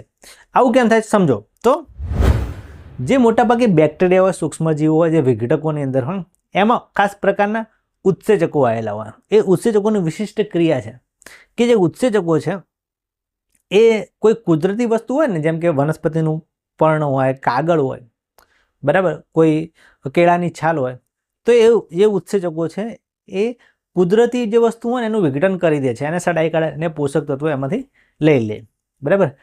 પણ એ જે બેક્ટેરિયા હોય, એ બેક્ટેરિયા પ્લાસ્ટિક છે ને, એ પ્લાસ્ટિક ઉપર આ ઉત્સેચકોની કોઈ અસર થતી નથી, એટલે પ્લાસ્ટિકનું વિઘટન કરી શકતા નથી. એટલે ટૂંકમાં કહેવાનો મતલબ, આ જે બેક્ટેરિયા હોય ને એ કુદરતી વસ્તુને ખાઈ જાય, પણ પ્લાસ્ટિક છે ને એ વસ્તુને ખાઈ શકતા નથી. કેમ? કારણ કે અંદર ઉત્સેચકો એવા આવેલા હોતા નથી, બરાબર. તો ખોરાકના પાચન માટે વિશિષ્ટ ઉત્સેચકોની જરૂર હોય છે. જે ખોરાક ખાઈએ છીએ આપણે હોય, બીજા બેક્ટેરિયા હોય, એના શરીરમાં ઉત્સેચકો આવેલા હોય, એ ઉત્સેચકો ખોરાકનું પાચન કરી શકે અને ઉર્જા મળશે. માની લો કે જે કોલસો છે, આપણે કોલસો ખાઈએ તો આપણે ઉર્જા મળશે? ના, કોલસામાંથી આપણને ઉર્જા મળતી નથી, કારણ કે આપણા શરીરના ઉત્સેચકો એ કોલસાનું પાચન કરી શકતા નથી. એ જ રીતે જે બેક્ટેરિયા છે, મૃતોપજીવી બેક્ટેરિયા, એ કુદરતી વસ્તુનું વિઘટન કરી શકશે, પણ આ પ્લાસ્ટિક છે, એ પ્લાસ્ટિક જે માનવ સર્જિત પદાર્થ છે એનું વિઘટન કરી શકતા નથી, એનું પાચન કરી શકતા નથી. એટલે પ્લાસ્ટિકની બોટલ એ સડતી નથી વર્ષો સુધી, બરાબર, પ્લાસ્ટિક સડતું નથી. તો આના આધારે આપણે વાત કરીએ તો આપણે રોજિંદા જીવનમાં જે કચરો કાઢીએ છીએ એના બે પ્રકારો પડે છે. અમુક વસ્તુ એવી છે જે સડી જાય છે, વિઘટન થઈ જાય છે, અને અમુક વસ્તુ એવી છે જે કદી વિઘટન થતી નથી, જે સડતી નથી. આપણા પર્યાવરણ માટે કોણ નુકસાનકારક? જે સડી જાય કે ના સડે? તો ના સડે એ વસ્તુ આપણા પર્યાવરણ માટે નુકસાનકારક કહેવાય. તો દોસ્તો, એના માટે આપણે સમજવું પડશે બે પ્રકારો, કચરાના બે પ્રકારો. જો એક છે જૈવ વિઘટનીય કચરો, બાયોડિગ્રેડેબલ, જે કુદરતી રીતે સડી જાય છે, વિઘટન થઈ જાય છે. તો જે પદાર્થો જૈવિક ક્રિયા દ્વારા વિઘટિત થાય છે તેઓને જૈવ વિઘટનીય પદાર્થો કહેવામાં આવે છે. એટલે કે બેક્ટેરિયા એનું વિઘટન કરી દે, બેક્ટેરિયાને ખાઈ જાય. ચાલો ભાઈ આવા દો, અમે ખાઈ શકીએ છીએ. અને જેમ કે કેળાની છાલ હોય, ડુંગળીના ફોતરા હોય, સફરજનની છાલ હોય, બરાબર, સડેલા શાકભાજી હોય, ફળ હોય, ફ્રૂટ હોય, એ બધા જ જૈવ વિઘટનીય કચરામાં આવશે, જૈવ વિઘટનીય પદાર્થો આવશે, બરાબર. એ તમે જમીનમાં નાખો તો એનું વિઘટન થઈ જાય અને વનસ્પતિ એમાંથી પોષક તત્વો લઈ પણ શકશે, બરાબર. તો યાદ રાખજો, જૈવ વિઘટનીય પદાર્થો જેનું કુદરતી રીતે વિઘટન થઈ શકે છે, બરાબર. અને બીજા અજૈવિક વિઘટનીય, નોન બાયોડિગ્રેડેબલ, જેનું વિઘટન થતું જ નથી, બરાબર. જે પદાર્થો જૈવિક ક્રિયા દ્વારા વિઘટન પામતા નથી, એટલે બિચારા બેક્ટેરિયા આને ખાવું છે પણ ખાઈ શકતા નથી, કારણ કે આમાં ઉત્સેચકો નહીં આવેલા હોતા, બરાબર. તો આ પદાર્થો નિષ્ક્રિય છે અને લાંબા સમય સુધી પર્યાવરણમાં ટકી રહે છે અને નિવસન તંત્રને નુકસાન પહોંચાડે છે. એ નકામો કચરાનો ઢગલો કે જેની અંદર પ્લાસ્ટિક હોય, પોલિથીન હોય, કોથળીઓ હોય, બરાબર. તમે તો પડીકું ખાઈને કુરકુરે ખાધું, પડીકું ગમે ત્યાં ફેંકી દીધું. ભાઈ પ્લાસ્ટિકનો એટલો બધું નકામો કચરો વધી ગયો છે જેનું વિઘટન થઈ શકતું નથી અને પર્યાવરણને નુકસાન પહોંચાડે છે. એટલે ભાઈ તમે કુરકુરે ખાઓ, વેફર ખાઓ, ગમે તે ખાઓ, પણ પ્લાસ્ટિકના પડીકા ગમે ત્યાં ફેંકશો નહીં. એનો નિકાલ કરો, બરાબર, યોગ્ય જગ્યાએ, કારણ કે એ આપણા પર્યાવરણ માટે નુકસાનકારક છે મિત્રો. પ્લાસ્ટિક બહુ જ ડેન્જરસ. ઓકે, તો કચરાનું વર્ગીકરણ બે રીતે કરી શકાય. એક, જૈવ વિઘટનીય કચરો, જૈવ અવિઘટનીય કચરો. જૈવ વિઘટનીય કચરો એટલે કેવો કે જૈવિક ક્રિયા વડે એનું વિઘટન થાય. આ બિચારાનું ના થાય, બિચારો તો કંઈ છે નહીં, પણ ભાઈ એનું વિઘટન ના થાય જૈવિક રીતે, ખતરનાક છે. પર્યાવરણમાં આનું વિઘટન થશે એટલે પોષક તત્વો પર્યાવરણમાં ભળી જશે. આખો જે પદાર્થ છે પર્યાવરણમાં ભળી જશે. આ લાંબા સમય સુધી એમને એમ જ રહે છે, પર્યાવરણમાં ભળતો નથી, બરાબર. તો શું કરી શકાય? તો આપણી જીવનશૈલી પર એની અસર થાય છે, બરાબર. એટલે આપણે સુધારો કરવો પડે. શું કરવું પડે? જુઓ, તો આપણી જીવનશૈલીમાં સુધારણા અને પેકેજિંગની પદ્ધતિમાં પરિવર્તન આવવાથી જૈવ અવિઘટનીય કચરામાં ઘણો મોટો વધારો થયો છે, બરાબર. પહેલાં કેવું હતું કે બધા લોકો ગામડામાં રહેતા હતા, ગ્રામ્ય જીવન વધારે. તો તમે જો સિટીમાં પબ્લિક વધતી જાય. સિટીની અંદર વસ્તી વધારો થતો જાય છે, પબ્લિક એટલી વધતી જાય છે, એના કારણે ઘરોના ભાવ વધી જાય છે, ભાડા વધી જાય છે, મોંઘવારી વધતી જાય છે. કેમ? કારણ કે પબ્લિક સિટી તરફ રહેવામાં આવે છે, શહેર તરફ રહેવા જાય છે અને પછી પ્રદૂષણ પણ વધતું જાય છે. આવો કચરો છે એ પણ દિવસે દિવસે વધતો જાય છે. દરેક વસ્તુ તમે જુઓ, પ્લાસ્ટિકનું પેકેજિંગ જ હોય અને આપણે એને પછી ગમે ત્યાં ફેંકી દઈએ છીએ. એટલે દિવસે ને દિવસે આવો જૈવ અવિઘટનીય કચરો વધતો જાય છે પૃથ્વી ઉપર. એ બહુ જ મોટો ખતરો છે, બરાબર. તો શું કરવું જોઈએ? તો સ્થાનિક પ્રબંધન આપણે એના માટે ચેક કરવું જોઈએ કે ભાઈ આપણે કચરાનો નિકાલ ક્યાં કરવો. તમારે શું જોવાનું? તો જુઓ, તો શું તમારા વિસ્તારમાં કચરાના નિકાલ કે સુએજ ટ્રીટમેન્ટ માટે કોઈ વ્યવસ્થા થયેલી છે, બરાબર. શું જૈવ વિઘટનીય અને જૈવ અવિઘટનીય કચરાને અલગ અલગ કરવાની કોઈ વ્યવસ્થા છે, બરાબર. અલગ અલગ ટોપલી છે, પ્લાસ્ટિકને અલગ કચરાપેટીમાં અને બાયોડિગ્રેડેબલ જૈવ વિઘટનીય પદાર્થોને અલગ કચરાપેટીમાં રાખવાનું. એટલે આની વ્યવસ્થા હોવી જોઈએ. તો ગમે ત્યાં કચરો ન નાખતા આપણી નગરપાલિકા, બરાબર, કે તમે જે વિસ્તારમાં રહેતા હોય, ગામડામાં રહેતા હોય, ગામડામાં તો બહુ મોટો પ્રોબ્લેમ, બરાબર. સિટીની અંદર તો કદાચ કચરા લેવાવાળા પણ આવતા હોય છે, બરાબર. ડોર ટુ ડોર કચરાનું વ્યવસ્થાપન કરવા માટેની ગાડીઓ ફરતી હોય છે, તમે એમાં કચરો નાખી શકો છો, બરાબર. વિદેશમાં સિસ્ટમ વધારે સારી હોય છે. વિદેશમાં શું હોય છે તમને કહું કે વિદેશની અંદર પહેલું તો બહાર રખડતા ઢોર ના હોય, બરાબર. વિદેશમાં કેવું હોય કે તમારા ઘરનો કચરો તમારે એક કાળા કલરની જે થેલી હોય ને એમાં ભરીને બહાર મૂકી દેવાનો, બસ નિરાશ થઈ જવાનું. કચરાવાળા વ્યક્તિઓ જે સફાઈ કામદાર હોય ગમે ત્યારે આવીને આખા દિવસમાં એ લઈ જશે. આપણા સિસ્ટમમાં શું છે કે ભાઈ ઘરે ઘરે કચરાની પેટીઓ આવે. જો તમે ઘરે હાજર હો તો કચરો તમે એની અંદર નાખી શકો છો. ઘરે હાજર ના હોય તો જે ટાઈમે કચરો લેવાવાળો આવતો હોય તમારે નાખવા જવું પડે. વિદેશમાં સારી સિસ્ટમ છે કે ભાઈ કચરાની થેલીઓ હોય ને ભરીને બહાર મૂકી દેવાની, એ ભાઈ આવશે લઈને ડાયરેક્ટ એના વાહનમાં નાખી દેશે. વિદેશની સિસ્ટમ સારી. આપણે અહીંયા છે કચરો લેવા આવે છે, નો ડાઉટ, પણ ઘરે તમે હાજર ના હો તો કચરો કોણ લે? કચરો તો ઘરમાં સડી જાય, બરાબર. ઇન કેસ આપણે બહાર મૂકી દઈએ તો બીજું શું પ્રોબ્લેમ થાય કે રખડતી ગાયો, રખડતા કૂતરા આપણે ત્યાં આવીને કચરો ફેદા કરીને એમાંથી ખાવા લાગે, એટલે કચરો ફેલાવાનો વધારે થઈ જાય એમ. આપણી આજુબાજુના જે પ્રાણીઓ છે એને ખાઈ જશે. એટલે થોડુંક સિસ્ટમ સુધારવાની જરૂર તો ખરી જ, બરાબર. તો આવી સિસ્ટમ શહેરની અંદર હોય છે, પણ ગામડામાં તો મોટી તકલીફ. ગામડાની અંદર ઘરે ઘરે કચરો લેવાવાળા સફાઈ કામદારો આવતા નથી. તો ગામડામાં જે લોકો રહેતા હોય એ લોકોએ તો બહુ જ સાચું કે ભાઈ પ્લાસ્ટિક ગમે ત્યાં જમીન ઉપર ના નાખો, એકઠું કરો, ભેગું કરો, બરાબર. પછી એની કોઈ યોગ્ય જગ્યાએ નિકાલ કરો, બરાબર. જરૂર પડે તો પંચાયતને જાણ કરો કે ભાઈ કોઈ એવી વ્યવસ્થા કરો કે જેથી વ્યક્તિ ઘરે ઘરે કચરો લેવા ના આવે તો કંઈ વાંધો નહીં, પણ ગામની અંદર કોઈ એક જગ્યાએ પ્લાસ્ટિકનો કચરો અને જૈવ વિજ્ઞાનની કચરો એની અલગ અલગ વ્યવસ્થા થાય એવું તમે તમારા ગ્રામ પંચાયતને જાણ કરો, બરાબર? તો એ તમે તમારા ગામને પણ સ્વચ્છ રાખી શકો છો, બરાબર? તો એવું કરજો. તો જો તમારી આસપાસ કોઈ એવી વ્યવસ્થા ના હોય તો તમારી પંચાયત, નગરપાલિકા કે આવાસ કલ્યાણ સમિતિ હોય એ લોકોને જાણ કરો કે ભાઈ અમારે ત્યાં યોગ્ય કચરાનો નિકાલ થતો નથી, યોગ્ય કચરા નિકાલની વ્યવસ્થા કરો. અને હવે તો વિડીયો બનાવવાનો જમાનો છે ભાઈ, વિડીયો બનાવીને વાયરલ કરી દેવાનો, બરાબર? જો કોઈ જગ્યાએ ખોટી વસ્તુ તમને દેખાતી હોય, બરાબર, તો અત્યારે જમાનો કેવો છે કે ભાઈ કોઈ જલ્દી સાંભળતું છે નહીં. તો આપણે કોઈ વસ્તુ દેશની અંદર સુધારવાની જરૂર છે તો એનો વિડીયો બનાવી દેવાનો, બરાબર? પછી સિસ્ટમને જાણ કરવાની, પછી કંઈ ના થાય તો પછી સોશિયલ મીડિયામાં લાવવાનું. સોશિયલ મીડિયામાં કોઈ વસ્તુ વાયરલ થાય એટલે એને ન્યાય મળી રહે, બરાબર? કોઈ આ રીતે કચરાની વ્યવસ્થા ના થતી હોય તો થાય છે, પછી ધીમે ધીમે થાય છે, થશે, બરાબર? તો તમે આ રીતે જાણ કરી શકો છો. સુએજ ટ્રીટમેન્ટ, ગંદુ નકામું પાણી, બરાબર, કે સ્થાનિક જળાશયોમાં ગમે ત્યાં જવા દેવામાં ના આવે, બરાબર? અત્યારે શું ગટરની લાઈનો હોય ને તો અમુક જગ્યાએ તો નદીની અંદર, તળાવની અંદર કે ગમે ત્યાં જવા દેવામાં આવે દૂષિત પાણી, તો એ ના યોગ્ય કહેવાય. એટલે જે સુએજ ટ્રીટમેન્ટ એ કરીને એની અંદર બેક્ટેરિયા, વાયરસ બધું એનું નાશ કરીને પછી એવા પાણીનો નિકાલ કરવામાં આવે એને સુએજ ટ્રીટમેન્ટ કહેવાય, બરાબર? બરાબર. તો ગંદુ પાણી, કેમિકલ ફેક્ટરીઓવાળું પાણી, ઘરોનું પાણી, બરાબર, ગટરોનું પાણી એ કોઈ સ્વચ્છ પાણીમાં ના જતું રહે, નિકાલ ના થઈ જાય એનું ખાસ ધ્યાન રાખવું જોઈએ, બરાબર? અને બીજું કે આપણે જે કચરાનું વ્યવસ્થાપન કરીએ છીએ એ ખાસ જોવાનું કે જૈવ વિઘટનીય અને જૈવ અવિઘટનીય કચરો અલગ અલગ છે, એના માટેની અલગ અલગ કચરા ટોપલી છે, બરાબર?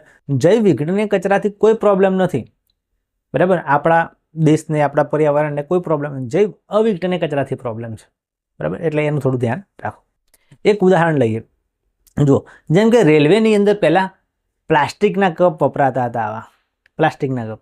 પછી જોયું કે ભાઈ રેલવેમાં નહીં, ઘણી બધી જગ્યાએ ચા પીવા માટે કે ગમે ત્યાં પ્લાસ્ટિકના કપ ખાસ કરીને વપરાતા હતા. પણ એનાથી શું થયું કે પ્લાસ્ટિક ધીમે ધીમે વધવા લાગ્યું, બરાબર? એટલે પ્રદૂષણ થવા લાગ્યું, બરાબર? એટલે પછી લોકો કે ભાઈ આનાથી તો ચા ના પીવા, ભાઈ કેન્સર થાય, ના થાય. એટલે આ ધીમે ધીમે આના કપ બંધ થવા માંડ્યા. વચ્ચે આયા માટીના કપ, માટીની કુલડીમાં ચા પીવા, એ પણ બેસ્ટ વસ્તુ છે આ રહી, પણ એમાં ધોવામાં, તૂટી જવામાં એમાં પ્રોબ્લેમ થતા હતા. એટલે પછી આયા કાગળના કપ, બરાબર? અત્યારે કાગળના કપ સૌથી વધારે ચા પીવા માટે વપરાય છે. પણ તમે જોયું હશે કે કાગળના કપ છે, બરાબર? આમ તો જો આ તો સૌથી ખરાબ છે, આ સૌથી બેસ્ટ છે, પણ ચાલ્યા નહીં. આ થોડા સારા કહેવાય, એનાથી પ્રદૂષણ ઓછું થાય કારણ કે આ કાગળ છે, પણ આપણા હેલ્થ માટે આ પણ સારા નથી. કારણ કે એની અંદર તમે જોશો ને તો અંદર પ્લાસ્ટિકનું લેયર હોય છે, અને જો ગરમ ચા આવા પ્લાસ્ટિકના કાગળના કપમાં જાય તો અંદરનું લેયર પ્લાસ્ટિકનું હોય છે, પતલું એકદમ. તમે ખોલીને જોજો, પોલિશ કરેલું હોય તો એ માઇક્રો પ્લાસ્ટિક આપણા શરીરમાં જાય તો એનાથી પણ કેન્સર જેવા રોગો થઈ શકે છે. એટલે આમાંથી સૌથી બેસ્ટ છે આ ઉલ્લીવાળા કપ અથવા ચીના માટીના કપો, એ સૌથી સારા છે, બરાબર? આ યુઝ એન્ડ થ્રોવાળા નહીં ચાલતા, પણ અત્યારે સૌથી વધારે ચાલે છે. હું તો એના પણ સંમત નથી કે ભાઈ આ બેસ્ટ કહેવાય, ના, બેસ્ટ આ રહે છે માટીના, બરાબર? અને હું તો એમ જ કહું છું કે ભાઈ ચા પીવી જ શું કરવા પડે આખો દિવસ?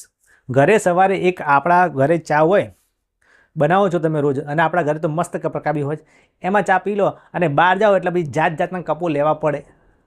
શું કરવા લેવા પડે ભાઈ? ચા આખો દિવસ ના પીવાનું. મને ખબર છે કે ભાઈ આપણા ભારતીયો છે ને ચા 3 ટાઈમ જોવે, સવારે, બપોરે, સાંજે, અમુક તો રાતે પણ પીતા હોય.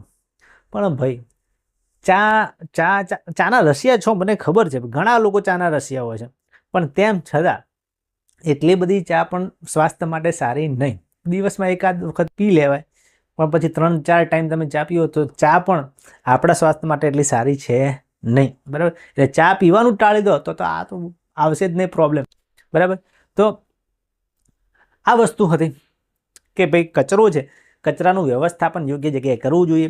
જૈવ વિઘટનીય કચરો અલગ, જૈવ અવિઘટનીય કચરો અલગ. હવે દોસ્તો મારે તમને એક વાત કહેવી હતી કે આપણે વાત કરી કે પ્લાસ્ટિક જે છે ને એ વસ્તુ ખૂબ જ ખતરનાક છે. પણ હમણાંના થોડા સમય પહેલાંના રિસર્ચમાં એવું આવ્યું છે કે એક ખાસ જાતના બેક્ટેરિયા છે, કે જીવડા છે, બરાબર? એ શું કરે છે, એક વૈજ્ઞાનિકે પ્રયોગ કર્યો તો આ કે પ્લાસ્ટિકની થેલીની અંદર એ ઈયળો જેવા જે જીવડા હતા એને મૂકવામાં આવ્યા, તો એ જીવડા છે પ્લાસ્ટિકને ખાઈ શકે છે. પછી એનું એ મતલબ આમ તો બધા બેક્ટેરિયાની અંદર ઉત્સેચકો હોતા નથી, પણ એક ખાસ પ્રકારના જે જીવડા આવે છે ઈયળો જેવા, એની અંદર કંઈક એવા ઉત્સેચકો હોય છે જે પ્લાસ્ટિકને પણ ખાઈ શકે છે, એવું રિસર્ચ થયેલું છે. બરાબર. તો એ જો ભવિષ્યમાં એની ઉપર આગળ રિસર્ચ થાય તો હવે કદાચ થોડીક એવી આશા બંધાઈ છે કે આપણે પ્લાસ્ટિકનો પણ નિકાલ કરી શકીશું, પ્લાસ્ટિકને પણ બાયોડિગ્રેડેબલ જૈવ વિઘટનીય બનાવી શકીશું. એ જે કીટકો છે, જીવડા છે, એના આધારે, ઈયળોના આધારે જે છે એના આધારે કીટકોથી. બરાબર. તો એનું આગળ રિસર્ચ ચાલી રહ્યું છે. બરાબર. આશા છે કે એ જો સાબિત થઈ જાય અને એનો પછી ઉપયોગ થવા માંડે તો પૃથ્વી ઉપરથી લાખો કરોડો ટન જે પ્લાસ્ટિક છે, નકામું પ્લાસ્ટિક જે પ્રદૂષણ ફેલાવે છે, એનો નિકાલ થઈ શકશે. તો એવી આશા છે મને કે કદાચ એ કીટકો, એ જીવડા આપણી વારે આવે અને પૃથ્વીને બચાવી લે. તો તમે પણ એ ગૂગલમાં રિસર્ચ કરીને સર્ચ કરીને જોઈ શકો છો કે ભાઈ આ વાત સાચી છે કે ખોટી. ઓકે, અને સાચી લાગે તો પછી કોમેન્ટ કરજો આવીને કે હા સર આવું તો છે કંઈ. તો ચાલો વિદ્યાર્થી મિત્રો, આ વિડીયોમાં બસ આટલું જ. આ વિડીયો તમને કેવો લાગ્યો? ચોક્કસથી આમાં તમને ઘણી બધી માહિતી મળી હશે, ઘણું બધું જાણવા મળ્યું હશે. આપણા પર્યાવરણ માટે, આપણી પૃથ્વી માટે ઉપયોગી વસ્તુ તમે જાણી હશે. આ ઉપરાંત બોર્ડની પરીક્ષા માટે ઉપયોગી ટોપિક તો તમે સમજ્યા જ છો.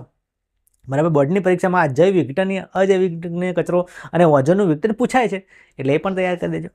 બરાબર મિત્રો. આ ઉપરાંત તમને આ ચેપ્ટરના IMP પ્રશ્નો જોઈતા હોય, જાવો સાથે ડિસ્ક્રિપ્શનમાં તમને આની લિંક આપી હશે, PDF તમને ફ્રીમાં મળી રહેશે. બરાબર. તો ચાલો વિદ્યાર્થી મિત્રો, આ વિડીયોમાં બસ આટલું જ. હવે મળીશું કોઈ બીજા વિડીયોમાં. ત્યાં સુધી આ વિડીયોને શેર કરો વધુ લોકો સુધી.